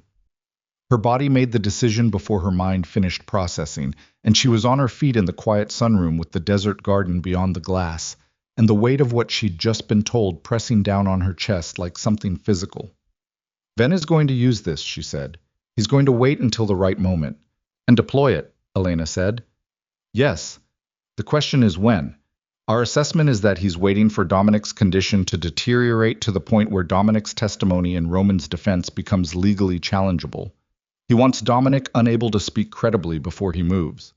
Avery looked at Dominic, at the man in the wheelchair who had an unspecified number of months and who was watching her with eyes that were clear and present and running out of time. Roman doesn't know you know this, she said. Roman doesn't know any of what I've just told you, Dominic said. He knows Ven has something. He doesn't know what. He's been trying to find it for 2 months. A pause. Elena kept it from him for reasons she's explained. I kept it from him because... He stopped. Because I wanted to speak to you first. I needed to know who you were before I decided how to proceed. And now you know who I am. He looked at her steadily. I think I knew at dinner, he said, but I needed to be certain. She looked at Elena. Why are you telling me this instead of telling him yourself?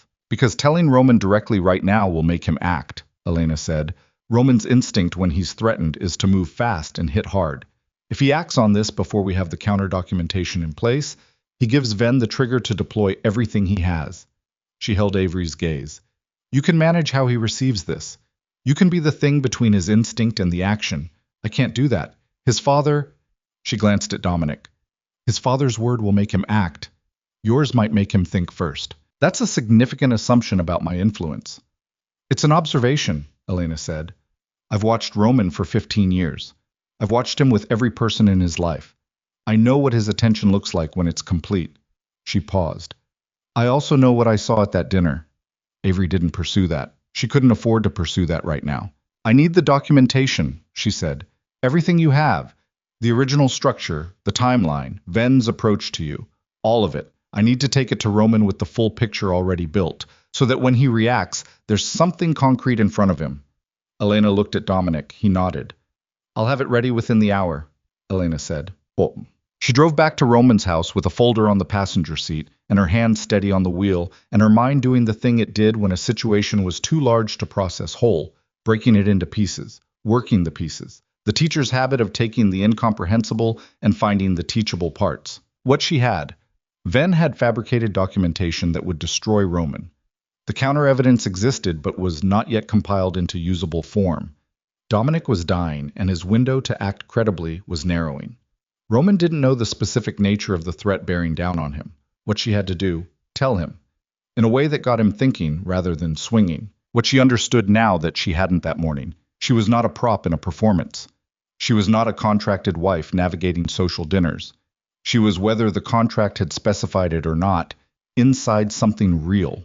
Something with consequences that ran past the 6-month term and the divorce papers and the money. She understood this with a clarity that was not comfortable. She pulled into the drive. Roman's car was there, the security team's vehicle. Normal. She gathered the folder and walked into the house and found him in the kitchen, not working, standing at the counter with a glass of water, looking at nothing. He turned when she came in, clocked the folder, clocked her face. Where did you go? He said. Dominic's house. The stillness that came over him was different from his usual stillness. This was the stillness of someone who has just understood something and is deciding in real time how to respond to it. Elena called you, he said. Not a question. Yes. I was going to tell you. You weren't, she said. Not harshly, just accurately. You were going to manage it, find the right moment, decide what I needed to know. She set the folder on the counter between them. I need you to not do that right now. I need you to look at this and tell me if it's what I think it is. He looked at the folder. He opened it. She watched his face while he read. She'd become fluent enough in him by now to read the small things, and the small things were telling. The slight tension that moved through his jaw, the way his breathing changed. Not faster, but more deliberate, controlled. The way breathing becomes when you are actively managing a physical response. His hands on the pages were flat and still. He read for 4 minutes. She counted without meaning to. When he looked up, his face was the flattest she'd seen it, the most closed. Behind it, she could sense something moving that hadn't been there before. A heat, constrained, like a fire behind glass. Who compiled this? He said. Elena. She's had it for 2 months. She didn't tell me. She told me why. I think her reasoning was sound. Her reasoning. His voice was very even. She had documentation that Ven is planning to use to put me in front of a federal investigation, and she made a strategic decision about timing. Roman. She said his name the way she'd said it before, directly, without softening it. I know you're angry. I know why. You can be angry after. Right now I need you to hear the part that matters. Ven hasn't moved yet. He's waiting for your father's condition to deteriorate enough that Dominic's testimony won't hold up. We have a window. Elena has the counter documentation being compiled now. The original structure that preceded your movement of the funds, the timeline of Ven's man inside the company, everything. She held his gaze. But the window closes when your father's condition changes, which means I move now. Which means you move carefully now, she said. Not the same thing. He looked at her for a long moment. You went there alone, he said, without telling me. Yes. If Ven had known you were there, he didn't. If he had, then something would have happened and we'd be dealing with that, she said. But he didn't, and I got information you needed, and I got it in a way that means you can receive it without your first response being to hit something. She didn't look away. I made a judgment call. You can be angry about it after we deal with Ven. The kitchen was very quiet. Roman set the folder down. He looked at it for a moment, then at the window, then back at her. The fire behind the glass hadn't gone anywhere, but it had changed quality. Less reactive, more directed. She watched him find the thing that he found when she'd seen him think under pressure. The stillness that was not absence but concentration. Focus assembling itself from the raw material of controlled fury. I need to call my attorney, he said. Yes, and I need to pull the original transaction records from the period when Ven's man was still inside. I have them. They're in a secure archive. I always knew I might need them. He paused. I need 2 days. You have them. He looked at her again, and the quality of it was different from the assessments she'd grown used to. The strategic readings, the measured determinations. This was something else, something more direct and less managed. Why did you go? He said. Not accusingly, genuinely. She thought about how to answer that. She looked at the folder on the counter and the ring on her finger and the kitchen of a house she'd been living in for less than 2 weeks. And she said the most honest thing she could find. Because you needed the information and you weren't going to get it from the people who had it. And because... She stopped. Because your father is running out of time, she said. And whatever this is, whatever I signed and whatever the terms say, I'm not going to stand in a hallway while his window closes. Roman was very still, then quietly, Thank you. She nodded. She moved to take the folder back, but his hand came down on it at the same moment, covering hers. Not grabbing, not holding, just landing there, the warmth of it, and neither of them moved for a moment. She pulled her hand back. He let her. 2 days, she said. 2 days, he confirmed. The 2 days lasted 36 hours. Roman worked through both nights. She knew because the light was on in the study when she went to sleep and on when she woke. She brought him coffee at 2 a.m. on the first night without being asked, and he accepted it without commenting on the hour or the gesture, which told her he'd been expecting her. They worked through the counter documentation together, her reading, organizing, flagging, applying the same systematic precision she used on curriculum planning to something considerably higher stakes. He talked through the legal architecture while she mapped it on paper, the two of them at opposite ends of the desk like people who had been working this way for years. She didn't think about what that felt like. There was no time. On the morning of the second day, Roman's attorney arrived. An hour after that, a second attorney. An hour after that, Avery's phone rang. It was Marco. There's a board meeting, Marco said. His voice was stripped of everything that wasn't urgency. Emergency session. Ven called it for tomorrow morning. Avery was in the hallway. She pushed the study door open. Roman looked up. Ven called an emergency board meeting for tomorrow, she said. Roman stood. He's moving. He's moving, Marco confirmed through the phone. He's not waiting for your father, Avery said, the understanding landing as she spoke it. He's not waiting because something changed. Something made him move early. She looked at Roman.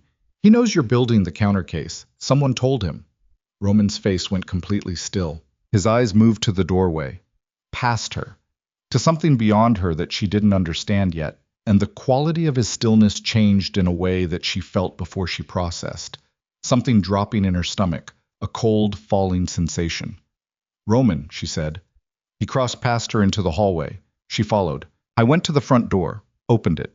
One of the security team was there, and Roman spoke to him in a low voice that Avery couldn't fully hear, but she caught the name. One name, short. He turned back. Tell me, she said. My head of security has been feeding Ven updates for 6 weeks, he said. His voice was completely level. The level that was worse than anger. The man I trusted most on the property. He told Ven that we're building the defense case. He told him that we have the documentation. She stared at him. Which means Ven knows we can beat him at the board if he waits, she said. Which means he's not waiting. Roman's jaw was set hard. He's going to walk into that board meeting tomorrow and deploy everything he has before we can present the counter-evidence. He needs a 12-hour window. That's what he's bought himself. Avery felt the shape of it close around them. The folder on the study desk. The documentation that was close but not finished. The board meeting at 9 in the morning. The man who had been inside Roman's house, eating Roman's food, protecting Roman's property, feeding everything to the other side. Can we finish the documentation tonight, she said. Some of it, not all. What do we need that we don't have? The original records from Ven's man are in a physical archive at the company's main office, he said. Not digitized. I didn't want them on any network he might have access to. I need someone to go there tonight and retrieve them. He paused. My security team is compromised. I don't know the extent. I can't send anyone from the house. She looked at him. I'll go, she said. No.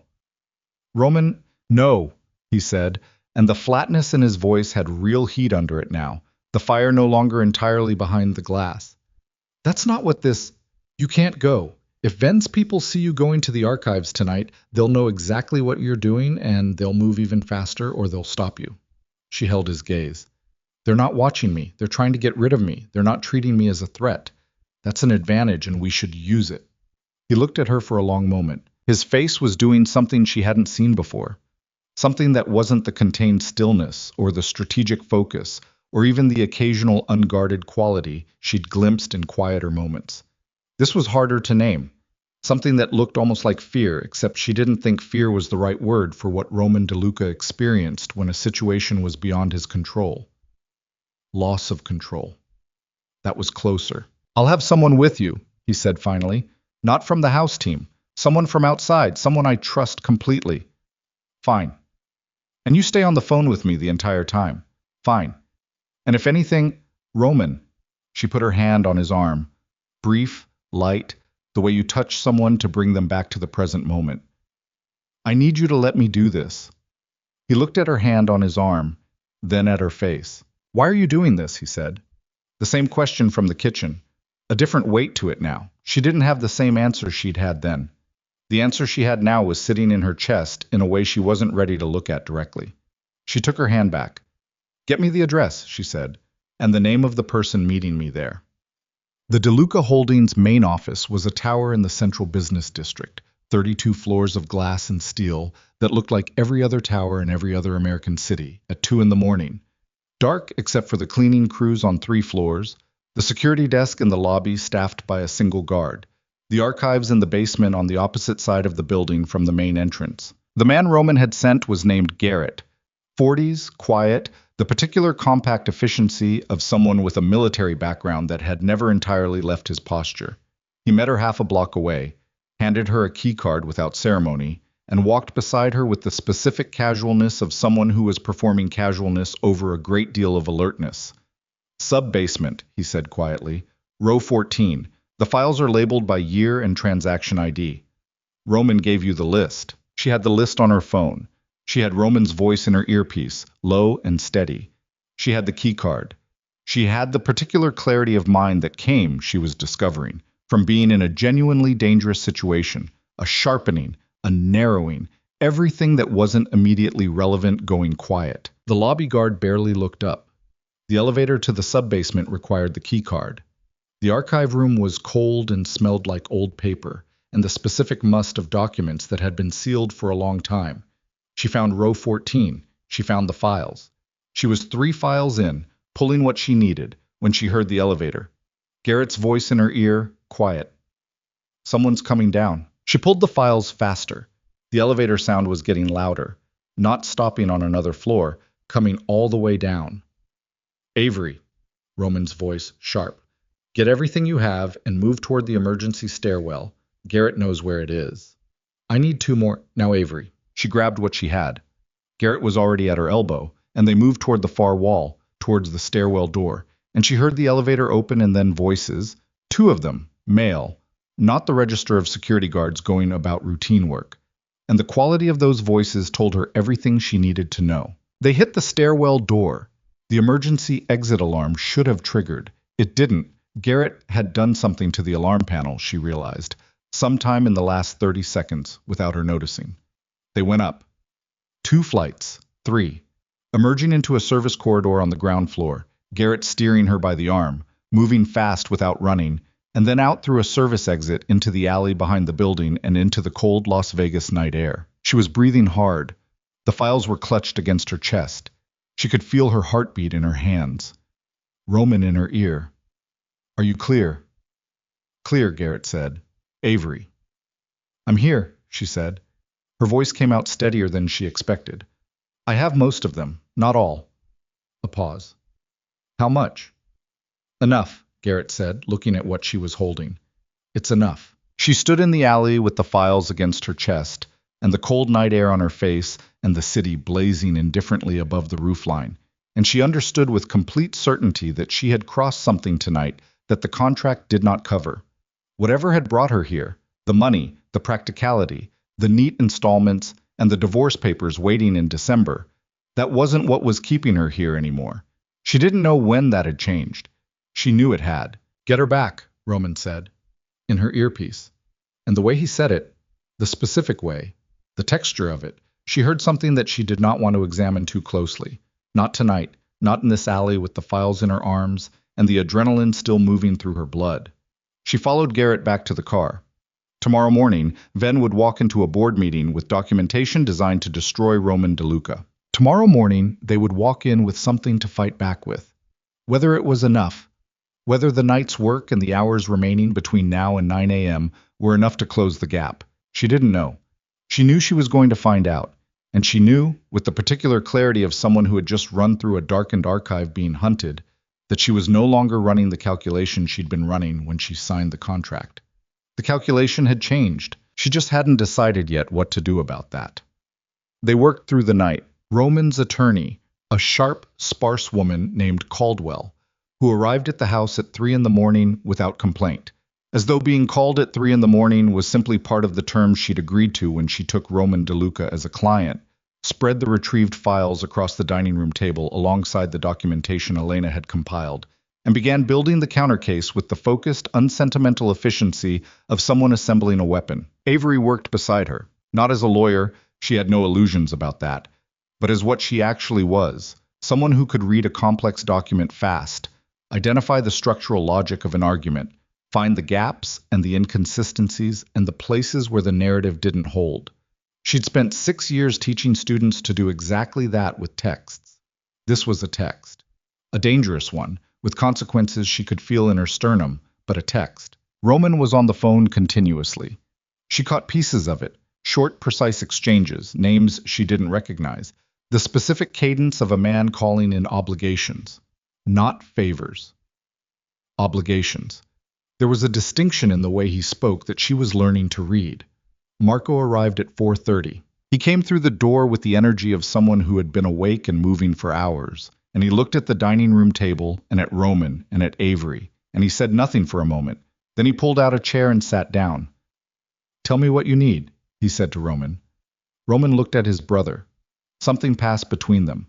Not warm, not resolved, but functional. A decision made wordlessly. "Testimony," Roman said, "at the meeting.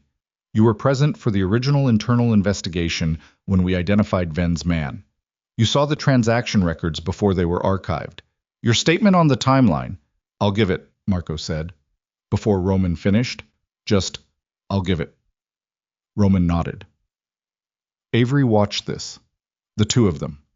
The particular texture of people who had history that was mostly difficult choosing, in a crisis, the thing underneath the difficulty. She went back to the documents. At 6:15 in the morning, Caldwell set down her pen and looked at the assembled case across the table. Roman stood at the other end of it.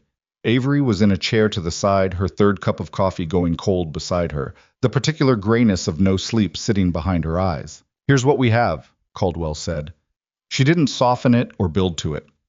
The original transaction structure that Ven's man built inside DeLuca Holdings, documented, time-stamped, traceable. The comparison to Roman's subsequent movement of the funds, which shows clearly that Roman's action was responsive, not initiating. Marco's first-hand witness statement on the internal investigation. Elena's account of Ven's approach to her 6 months ago, with date, location, and specific language used, that's attempted corruption of a company officer, which is its own weapon. She paused. What we don't have is a clean chain of custody on the original Ven documents. 2 of the files you retrieved last night are partial. The transaction IDs are there, but 2 supporting ledger pages are missing. How much does that matter? Roman said. It creates a gap. Not fatal, but exploitable. A good attorney, and Ven will have a good attorney, will spend time in that gap. She looked at him steadily. We can win this. I want to be clear about that. What we have is strong, but it won't be clean. It's going to be a fight. I know how to fight, Roman said. The board doesn't always reward fighting, Caldwell said. Some of them want quiet. Some of them will look at the mess and decide that the simplest path is to let Ven's motion pass, because resolving it is easier than contesting it. She paused. The swing votes are Hara, Brennan, and the Chen family block. I need to know if you have relationships with any of them. Hara, yes, Roman said. Brennan, he paused. Brennan was my father's appointment. He's loyal to the DeLuca name, but he's old and he doesn't like conflict. Then Dominic needs to be in that room, Caldwell said. The quiet that followed had weight. He's not strong enough for a board meeting, Roman said. He doesn't need to be strong. He needs to be present. Caldwell closed her folder. A dying man in a wheelchair, still fighting for what he built. That means something to men like Brennan. It means something to the Chen block, too. You can win this on paper and still lose it in the room. You need Dominic. Roman was quiet. Avery said, He'll want to be there. Roman looked at her. I spoke to him yesterday, she said. He knows what's at stake. If you give him the choice, he'll come. She held Roman's gaze. Give him the choice. Roman picked up his phone. The call to Dominic was short. She heard Roman's side of it from the hallway. The specific quietness of a son asking his father something he didn't want to ask. The way the professional architecture in Roman's voice thinned when he was talking to the man who'd built him. She heard him say, I need you there, and she heard the pause that followed, and then she heard him say thank you with the same quiet weight he'd used with her. She went to get dressed. The navy dress was clean. She put it on because it was what she had that was appropriate, and because she'd worn it to the dinner where Dominic had decided she was real, and she understood enough about symbolism by now to know when it was useful. She looked at herself in the mirror. The ring caught the early light, dark circles under her eyes. A woman who had been awake for most of the night, running through a corporate archive and building a legal defense and drinking bad coffee, and was now preparing to walk into a boardroom where the outcome would determine the future of a man she had not planned to care about. She looked at herself for a long moment. Then she picked up her bag and went downstairs. The DeLuca Holdings boardroom occupied the top floor of the tower. The same tower, different entrance from last night, and in the sharp morning light it looked nothing like it had in the dark. Glass and clean lines and the particular impersonal authority of corporate space designed to make everyone inside it feel that the decisions made here had a specific gravity. They arrived at 8:45. Roman, Avery, Caldwell, Marco. Elena was already there. She'd come directly from arranging Dominic's transport. The room was filling, board members arriving in ones and twos, the specific energy of people who had been told a meeting was urgent and had spent the intervening hours forming hypotheses. Ven was already seated. Avery saw him clearly for the first time. Medium height, late 60s, the kind of face that had been handsome once and had aged into something that looked like authority but was actually closer to endurance. He was dressed impeccably, and he sat with the stillness of someone who had been waiting a long time and had become expert at it. When Roman entered, Ven looked at him with an expression that contained no hostility and no warmth. Pure assessment, the way you look at a problem you've been solving for 4 years and are about to resolve. His eyes moved to Avery, lingered, something in them that she read as recalibration. He hadn't expected her to be there, or he hadn't expected her to look the way she looked, present, steady, not the frightened woman who was supposed to have gone home by now. She held his gaze for 2 seconds and then looked away, deliberately, letting him draw whatever conclusion he wanted from the fact that she wasn't afraid of him. Roman put his hand at the small of her back as they moved to their seats. Not performance, or not entirely. She felt his fingers press, very slightly, and she understood it as acknowledgement. She was here. He knew she was here. She sat down. Dominic arrived at 8:58. Elena wheeled him in, and the room changed when he entered it. The way rooms change when a force of nature arrives. A redirection of attention, a realignment of the space's gravity. He was in the wheelchair and his color was not good, and his body showed the erosion of the illness. But his face was entirely his. His eyes swept the room with a speed and precision that had nothing diminished in them, cataloging, assessing, landing on each person long enough to let them know they'd been seen. They landed on Ven. Ven's expression didn't change, but something happened in his posture, a micro-adjustment, almost imperceptible. Dominic moved past him without acknowledgement. Elena positioned him at the head of the table. The meeting was called to order. Ven's attorney was named Price, and he was exactly what Caldwell had said he would be. Good. He laid out the case against Roman methodically and without theatrics, which was more effective than theatrics. The documentation. The transaction records.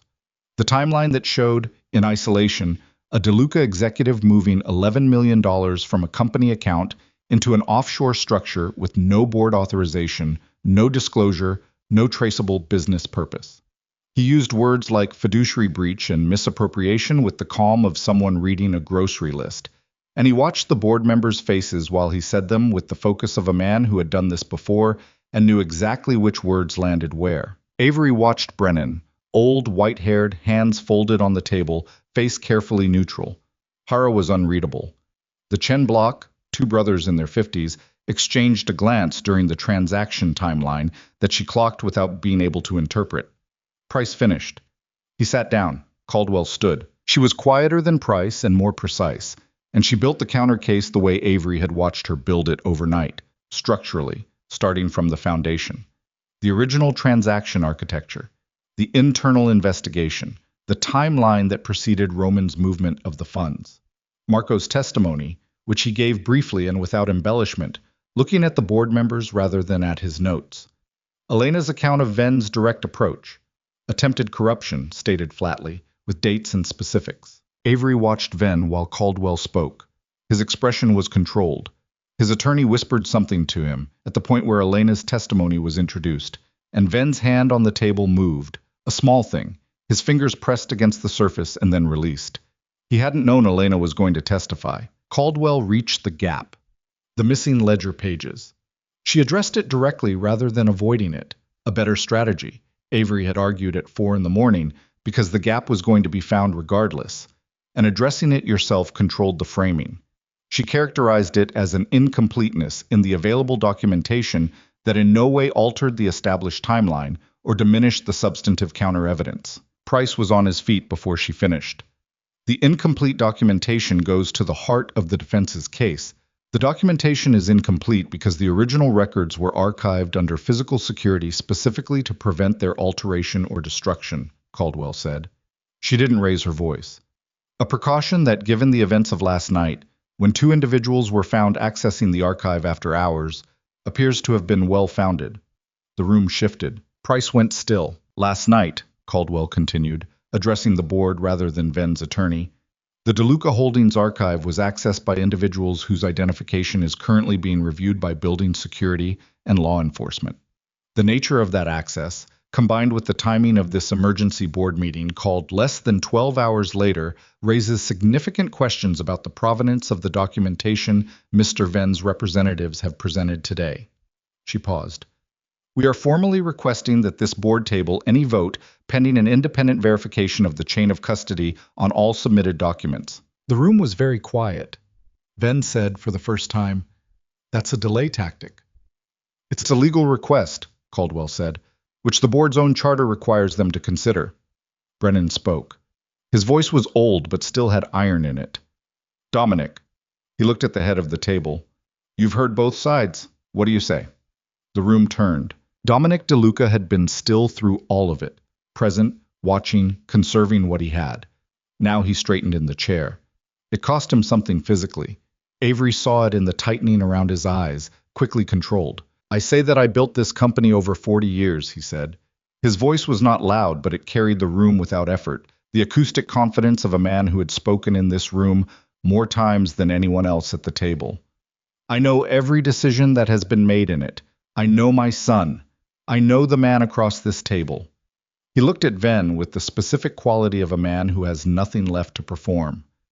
Marcus has been waiting for me to die since I got the diagnosis. I have no objection to that. It's rational. What I object to is that he decided to accelerate the process. He paused. This board has my full testimony in writing, filed with Caldwell this morning, on everything you've heard today. My testimony while I am still legally and mentally competent to give it. He looked at Brennan. You asked what I say. I say table the vote. Verify the documents. Let the truth take the time it needs. Brennan nodded. Once. Slowly. The vote to table was 6-3. Ven's face when the count was read was the first genuinely unguarded thing she'd seen from him.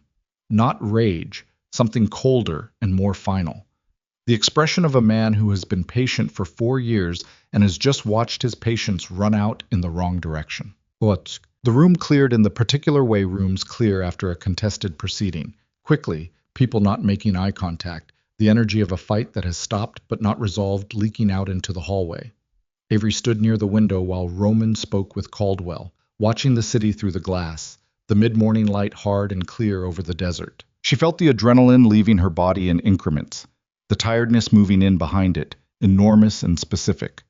Her feet hurt. There was a tension behind her eyes that was going to become a headache within the hour. She watched Ven leave the room. At the door, he paused. He looked back. His eyes found Roman first, then moved to Avery. And the thing in them now was different from the recalibration she'd seen when they arrived. This was something more direct. An acknowledgement, not of defeat, of the specific nature of the obstacle. He looked at her for 2 seconds. Then he left. She didn't like those 2 seconds. Roman appeared at her shoulder. He was looking at the doorway Ven had just walked through. It's not over, she said. No. He said it flatly. Tabling the vote buys time. It doesn't resolve the documentation gap. It doesn't eliminate Ven's access to the board. We have, he exhaled, weeks, maybe, before he finds another angle. Then we close the gap in the documentation. The ledger pages are somewhere, she said. Ven's people went to that archive last night for a reason. If they were going to destroy the pages, they'd have done it before he filed the documentation, not after we were already building the countercase. She looked at Roman. They took them. Or they moved them, which means they exist. He was watching her. You think like this naturally, he said. The way you... He stopped. I've been doing it all night, she said. I'm tired. So am I. They stood together at the window for a moment. The city below, indifferent and bright. She was aware of him beside her, the specific warmth of proximity after 20-some hours of working alongside each other, the closeness that accrued without announcement. Your father, she said. Elena's taking him home. Roman stopped. He pushed himself hard today. He'll need... He stopped again. She looked at him. The specific quality of his stillness right now was different from all the other versions she'd cataloged. Not management, not strategy. Something raw and held, the way grief is held when there isn't time for it yet. She didn't say anything. She didn't have words that would help. She just stayed where she was, which was beside him, and let that be what it was. After a moment, he said, Thank you for last night, for going to the archive. I got what we needed. You didn't have to... Roman, she said it gently. Stop thanking me for things I chose to do. He looked at her. The morning light was hard and clear, and it hit his face without the softening of the house's warm lamps. And she saw the tiredness in him. Real tiredness, not the managed version, the kind that gets into the lines around a person's eyes and makes them look like who they actually are. She thought about Dominic saying, Roman hasn't been happy in a long time. She thought about this contract, December, the divorce papers. She looked away. Marco appeared from across the room. He stopped a few feet away and looked between them with an expression that was not the calculated assessment of his first visit. Something quieter, more considered. It holds for now, he said to Roman. For now, Roman agreed. Marco looked at Avery. You were at that archive last night, he said. Not a question. Yes. I was quiet for a moment. Then, those files don't leave this building without someone noticing. Ven's people, they weren't just in the archive. They had copies made somewhere in the building. There's a secondary server room on the 14th floor that isn't on the official building manifest. He paused. I found out about it 6 months ago, and I didn't tell Roman because I wasn't sure whose side I was on yet. He held Roman's gaze. I'm telling you now. Roman looked at his brother for a long moment. 14, he said. 14, Marco confirmed.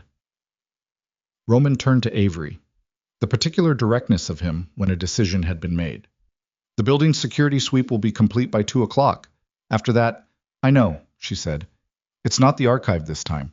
If there's anything on that server, I know what it is, she met his eyes. I said, I know. Marco was watching both of them with the expression he'd had in the sitting room when he said, I'm watching to see if you're actually touching something, or if this is all still just glass. She felt his attention but didn't address it. 2 o'clock, she said to Roman. Where do you need me? He looked at her for a moment. Then his phone rang. He looked at the screen. Something changed in his face. Immediate, abrupt, a shift so sharp she felt it before she understood it. He picked up. He listened for 4 seconds. When he lowered the phone, his face was the flattest she'd seen it. Beyond the boardroom flat, beyond the night of the text flat. Something that had gone past control into a place that didn't need control because everything else had gone very, very still. What? She said. My father, he said. He collapsed in the car. Marco made a sound, not a word.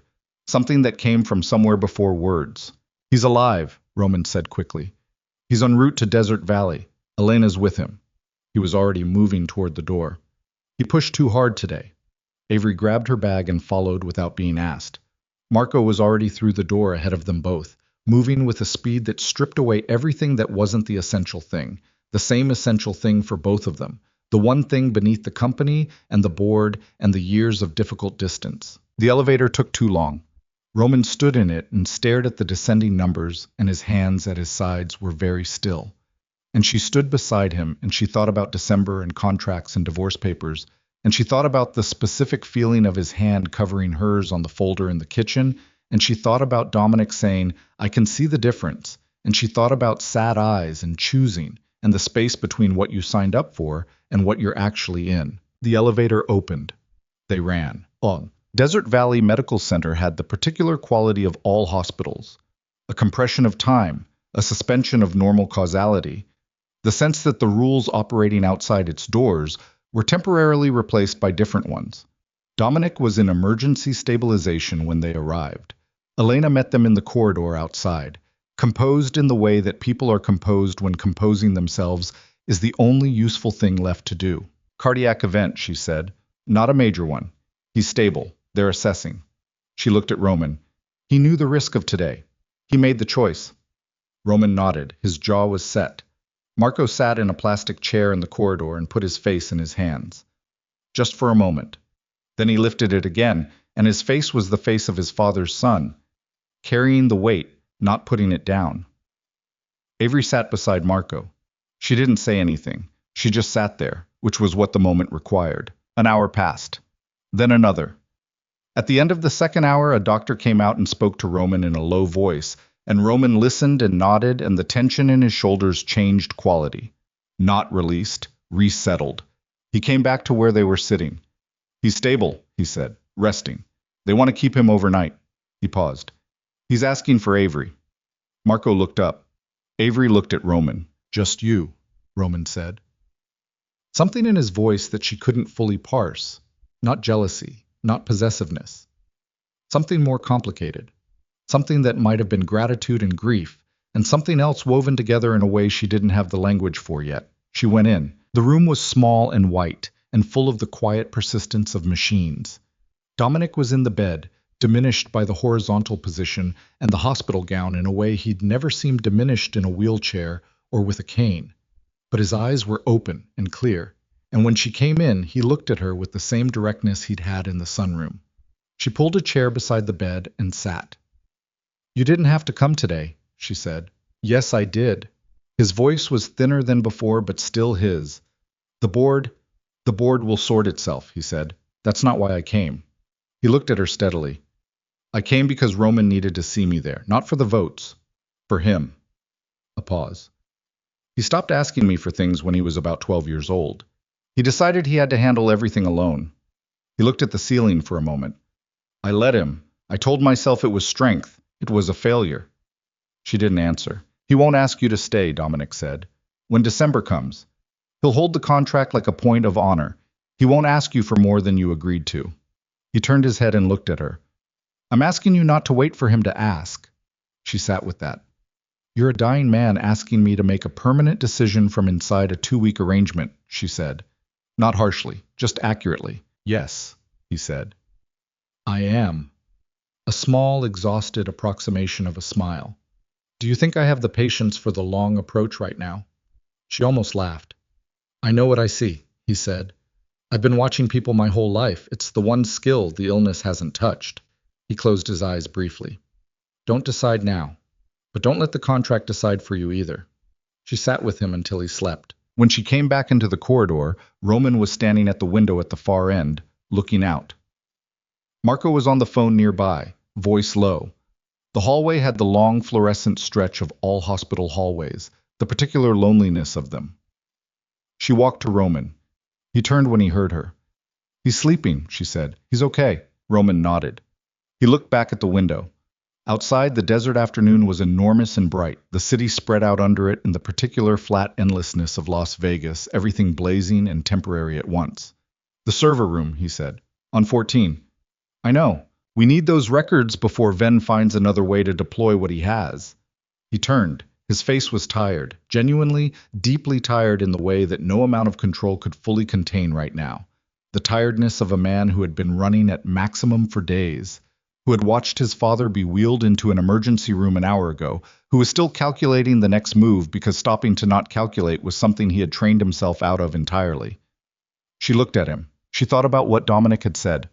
He'll hold the contract like a point of honor. She thought about December. She thought about the ring. The stupid, real, expensive ring that had started all of this with a question she'd apparently asked a sober stranger at midnight in Las Vegas, and she thought about what he'd said when she asked him why he'd said yes. Because no one had been accurate about me in a long time. After we get the records, she said, after the documentation is complete and the gap is closed and Venn can't move anymore. She stopped, chose the next words carefully. We need to talk. He looked at her. About December. About a lot of things. He was quiet for a moment, then, after. After, she agreed. His phone rang again. He looked at the screen, Caldwell, this time, and answered it, and she watched his face change as he listened, the tiredness pulling back under the professional architecture, the machinery reassembling itself because the situation required it. She stood in the hospital corridor and watched him, and understood with complete and unambiguous clarity that she was in love with a man she'd accidentally married in Las Vegas 3 weeks ago, and that the worst possible time to realize this was in a hospital hallway 40 minutes before they were supposed to go retrieve evidence from an unauthorized server room in a building where people had already been sent to stop them once. She understood it, and she set it aside because there was no other option. Roman lowered the phone. Venn knows about the server room, he said. Caldwell got it from a source on the building's management team. He's sending people there tonight to wipe it. She looked at him.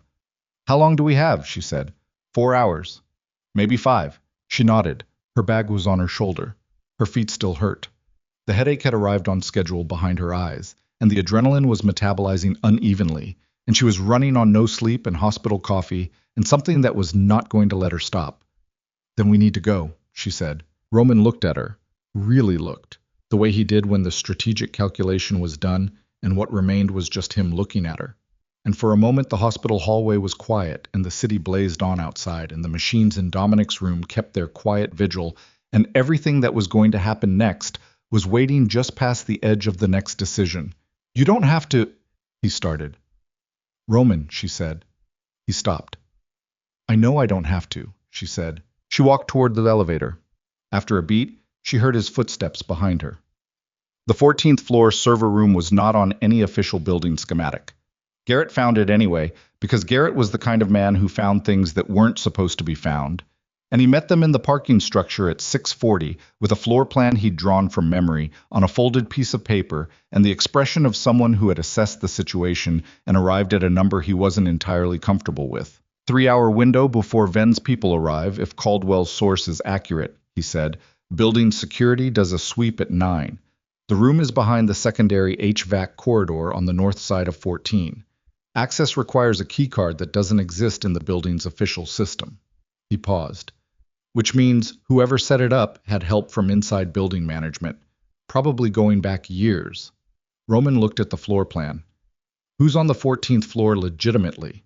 3 tenant companies, all small, all quiet.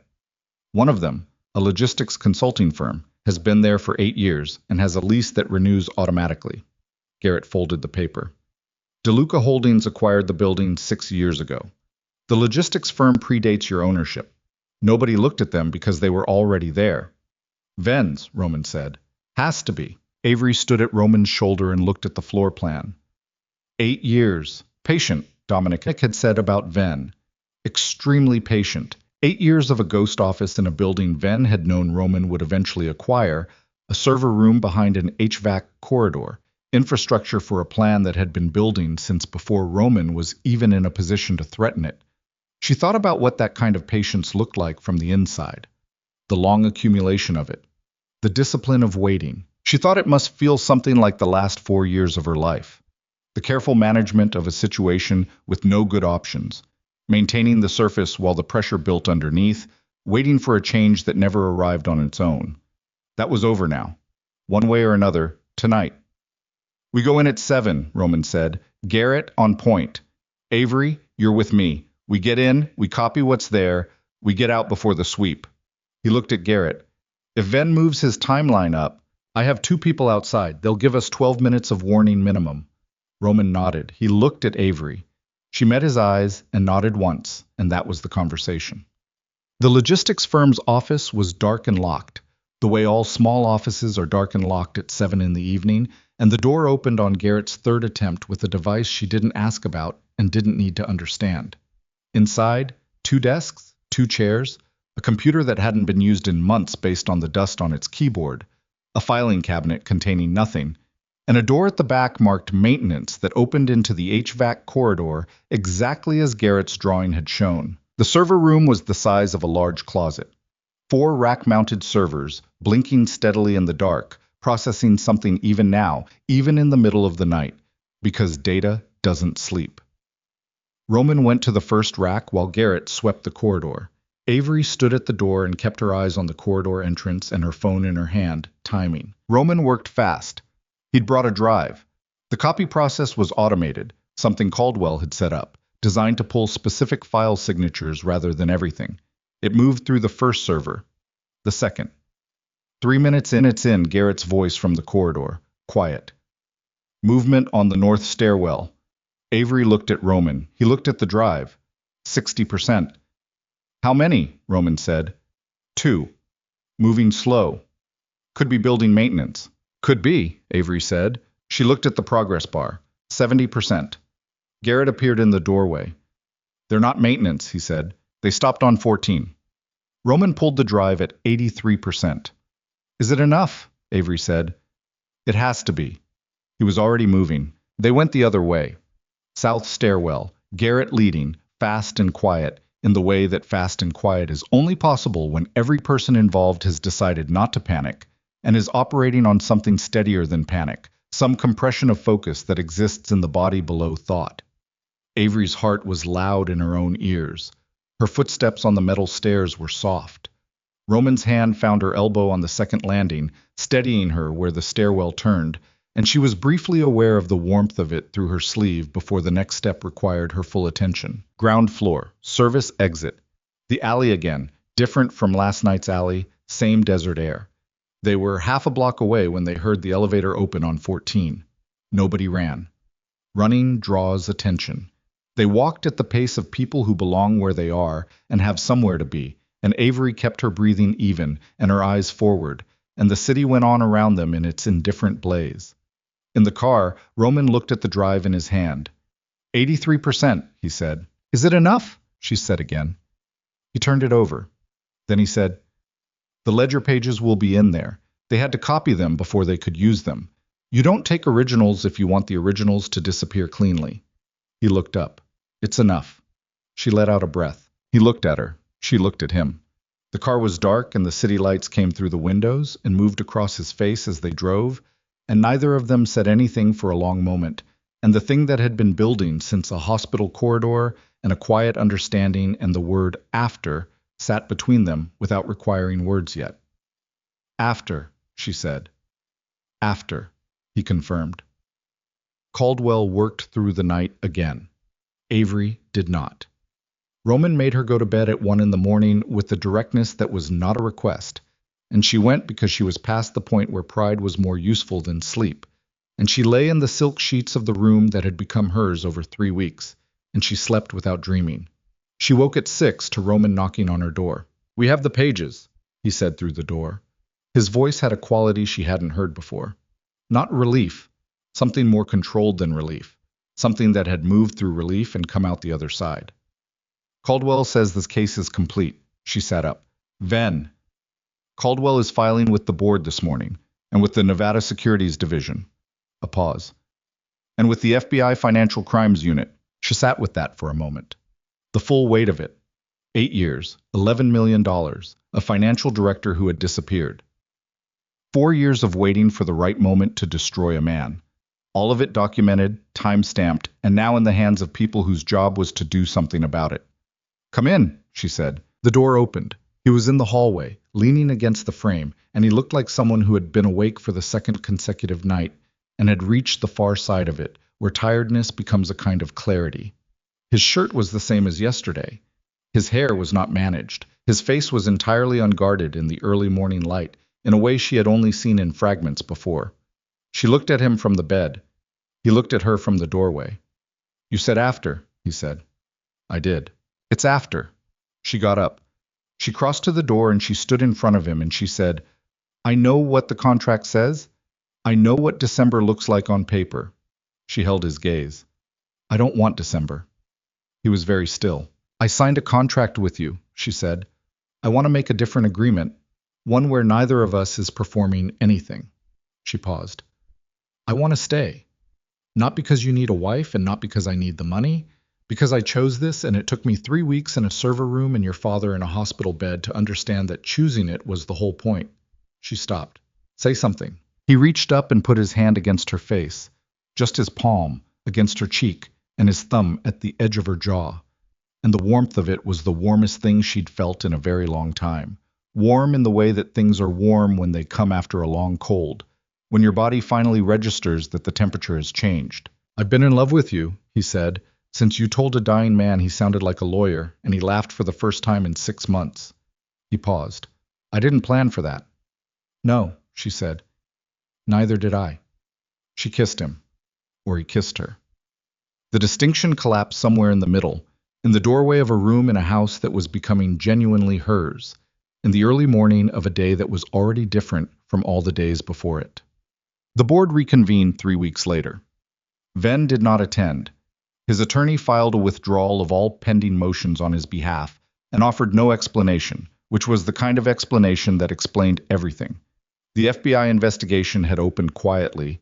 It would proceed slowly, the way those investigations always did, grinding forward with the institutional patience of something that did not need to hurry because the outcome was already determined. 2 of the 3 board members who had supported Ven's coalition resigned in the intervening weeks. The Chen bloc, it turned out, had voted to table not because they were undecided, but because they had known something was wrong with Ven's documentation and had wanted time to confirm it. Victor Chen, the elder brother, told Roman this over a lunch that Avery attended at Roman's request, and he said it with the directness of a man who had been in business long enough to know when to back a position and when to step back from one. "Your father built something worth protecting," Victor said. He looked at Avery when he said it. "It helps to have people around you who understand that." After the lunch, walking back through the building's lobby, Roman said, "Hara voted to table because of you." "What?" "Hara told me afterward. He said the woman at the table looked like she believed what she was there for." He glanced at her sidelong. He said it settled something for him. She thought about that, about the navy dress and the diamond ring and showing up in a boardroom on no sleep, because she'd decided that the thing she was protecting was worth protecting. "I did believe it," she said. He took her hand. The ring caught the lobby light. Dominic came home from Desert Valley 4 days after the cardiac event, who was thinner and slower, and he required more assistance than he had before. And he accepted this with the particular resignation of a man who had run out of the energy to fight his own body and had redirected that energy toward the things that still responded to fighting. He He sat in the sunroom at his house in the afternoon light, and he read the newspapers and he talked on the phone with board members and attorneys, and people whose names Avery was still learning, and twice a week Roman brought her there for dinner. The dinners were not formal. They were the small, real version of family, the kind that didn't require performance, that had arrived at a place past the point where performance was necessary or useful. Dominic asked Avery about her students, remembered their names, asked follow-up questions about the ones she'd mentioned previously. Marco came sometimes. The relationship between the brothers was not repaired. Repairs implied something that had been whole before, and Avery wasn't sure that was accurate. But it was building, carefully, the way things build when the people involved have decided that the cost of not building is higher than the cost of the effort. One evening in October, sitting in Dominic's garden after dinner while Roman and Marco were inside arguing about something that was almost certainly nothing, Dominic said, "You're going to stay." She looked at him. The garden was warm with the last of the desert heat, the light going amber and long. He was in the wheelchair with a blanket across his lap, looking at the roses he'd grown since his wife had died, because she'd loved them and he'd never stopped tending them. "Yes," she said.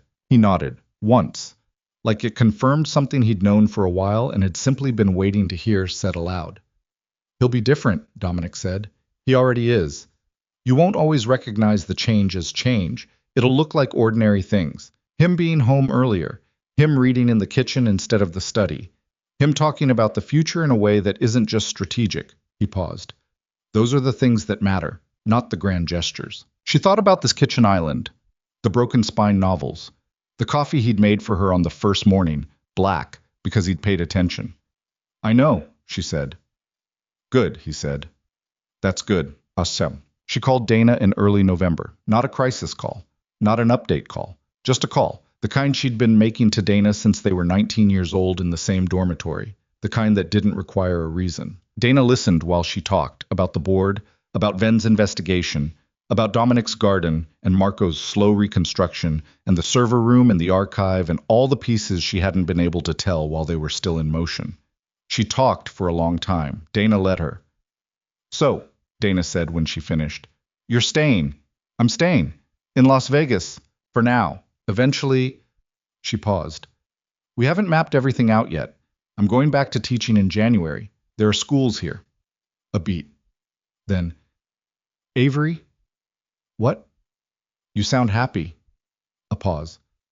"I don't mean that as a question. I mean it as a statement. You sound like yourself except also happy, which is a version of you I haven't heard in a while." She looked out the window of the room that was hers, the enormous bed, the expensive ceiling, the Las Vegas skyline beyond the glass, all of it familiar now in the way that places become familiar when you stop marking time in them and start living. "I didn't plan for this," she said. "Nobody plans for the real thing," Dana said. "That's how you know." Dominic DeLuca died on a Wednesday in late November. It was early morning, the quiet end of a night that had been peaceful, Elena present, Roman and Marco both there, by the time it happened, because Elena had called them at 3 a.m. with a certainty that turned out to be accurate. Avery was there too, sitting in the hallway outside the room, not inside because that space belonged to his sons, but present because presence was what she could offer, and it was not nothing. She heard Marco cry. A single sound, low and brief, the kind that escapes when everything held breaks at once, and then quiet. She heard Roman's silence, which was longer and said more. When he came out of the room, she stood up. He looked at her, and she opened her arms and he came into them without hesitation, without the managed stillness, without the glass. He put his face against the side of her head and he breathed, and she held on, and the hallway was quiet, and the morning was gray outside the narrow window, and the machines in the room had gone silent. She held on for a long time. He didn't cry. She had the sense he might, later, in private, in the way that people cry who have learned to do it alone. She didn't try to access that. She just held the weight of him and let the morning be what it was. "He knew," she said quietly, into his hair. "He knew everything he needed to know." Roman was still for a moment. Then, "I know," he said. His voice was rough and real. "I know he did." The funeral was private. The public memorial 2 weeks later was not. It was the kind of event that Dominic would have found excessive, and would have attended anyway because he understood that some things are performed not for the person being honored, but for the community doing the honoring. Roman stood through it with the particular bearing of a man who had been prepared for this, and was still not prepared, which is the only way anyone is ever prepared for grief. Avery stood beside him. She wore black and she held his hand and she did not perform anything. She was just there, which was what she had become. Someone who was just there. Marco gave the remarks. He talked about his father's hands, the specific hands of a builder, rough-edged and strong even at the end, and about a man who had loved one woman completely and had spent 40 years after her death tending her roses because love, his father had believed, did not require a living recipient to be worth expressing. It was not a polished eulogy. It was better than polished. It was true. Afterward, in the car, Roman said, he would have liked that. He did like Marco, Avery said. He just didn't say it enough. None of us said enough. He was looking out the window. That's the consistent failure of our family. She took his hand. He turned it and laced his fingers through hers, and she felt the specific weight of his grip. Not desperate, not performative. Just certain. The grip of someone who had decided something and was holding it. January came with a cold front that the desert didn't know how to accommodate. Temperatures dropping unseasonably. The mountains to the west holding snow that seemed to surprise the city, even though the mountains always held snow in January. Avery started at a school in Henderson, a public high school with a good English department and a vice principal who had reviewed her Sacramento record with the expression of someone who couldn't quite believe what they were looking at. She went back to 10th grade literature.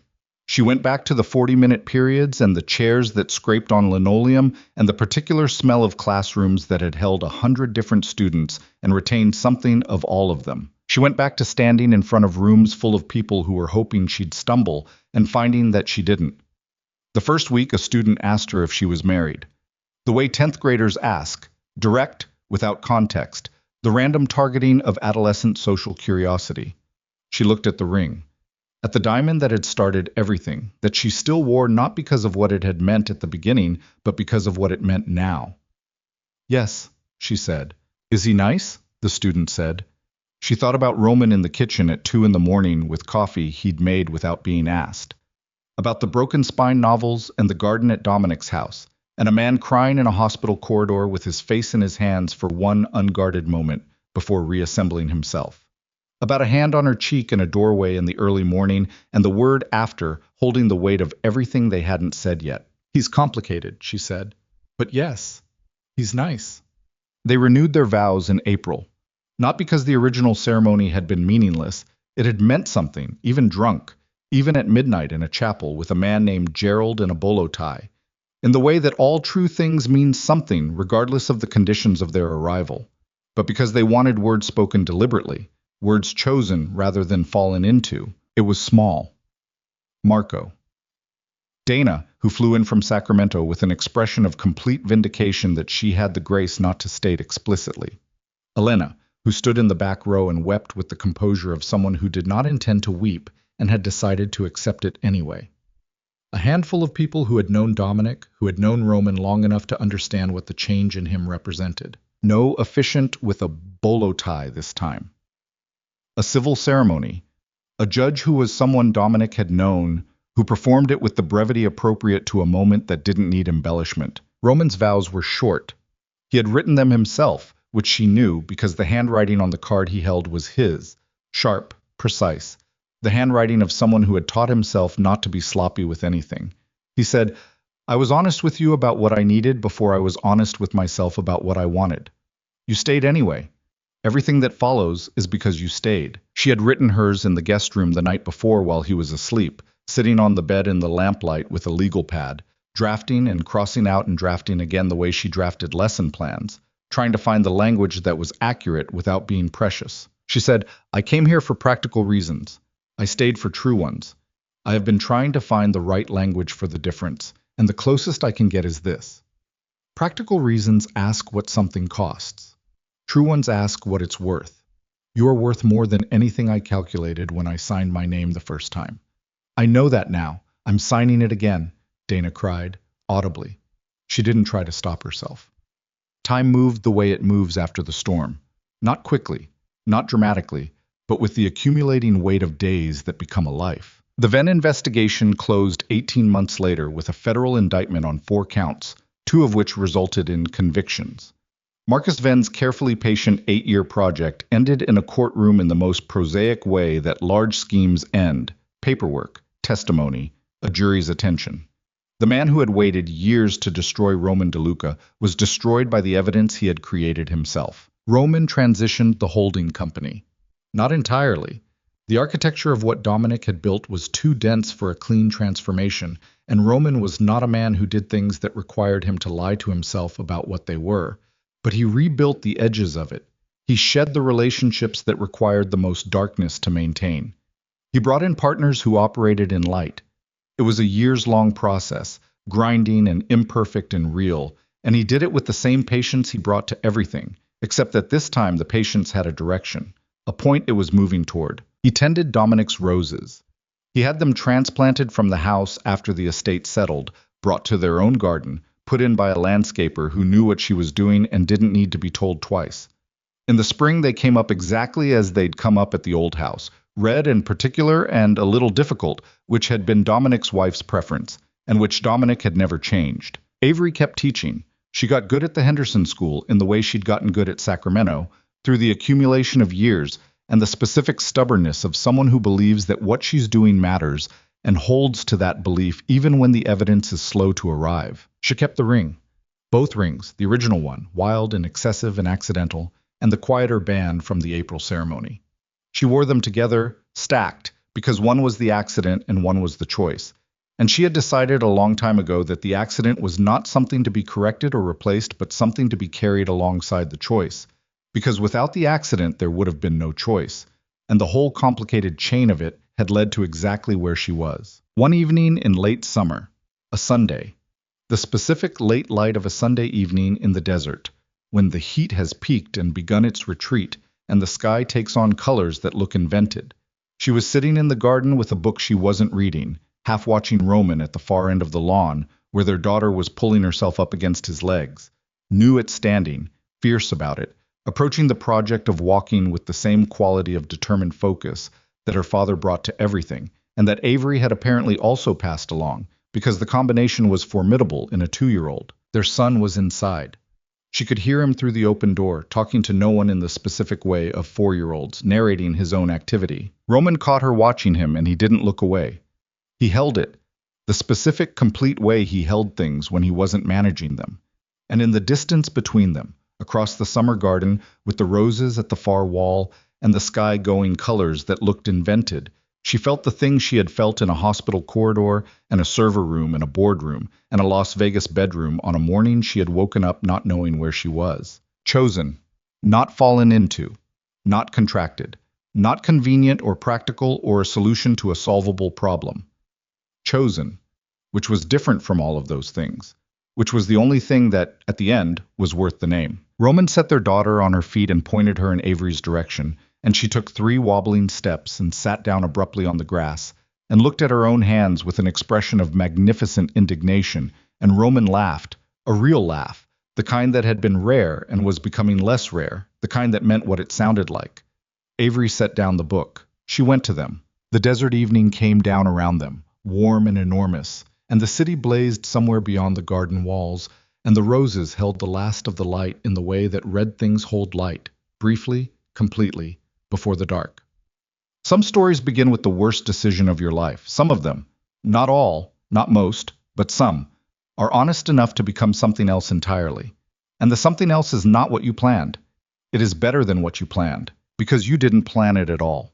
You just chose it, one morning at a time, until choosing it became the thing you were made of. That is the whole of it. That is enough.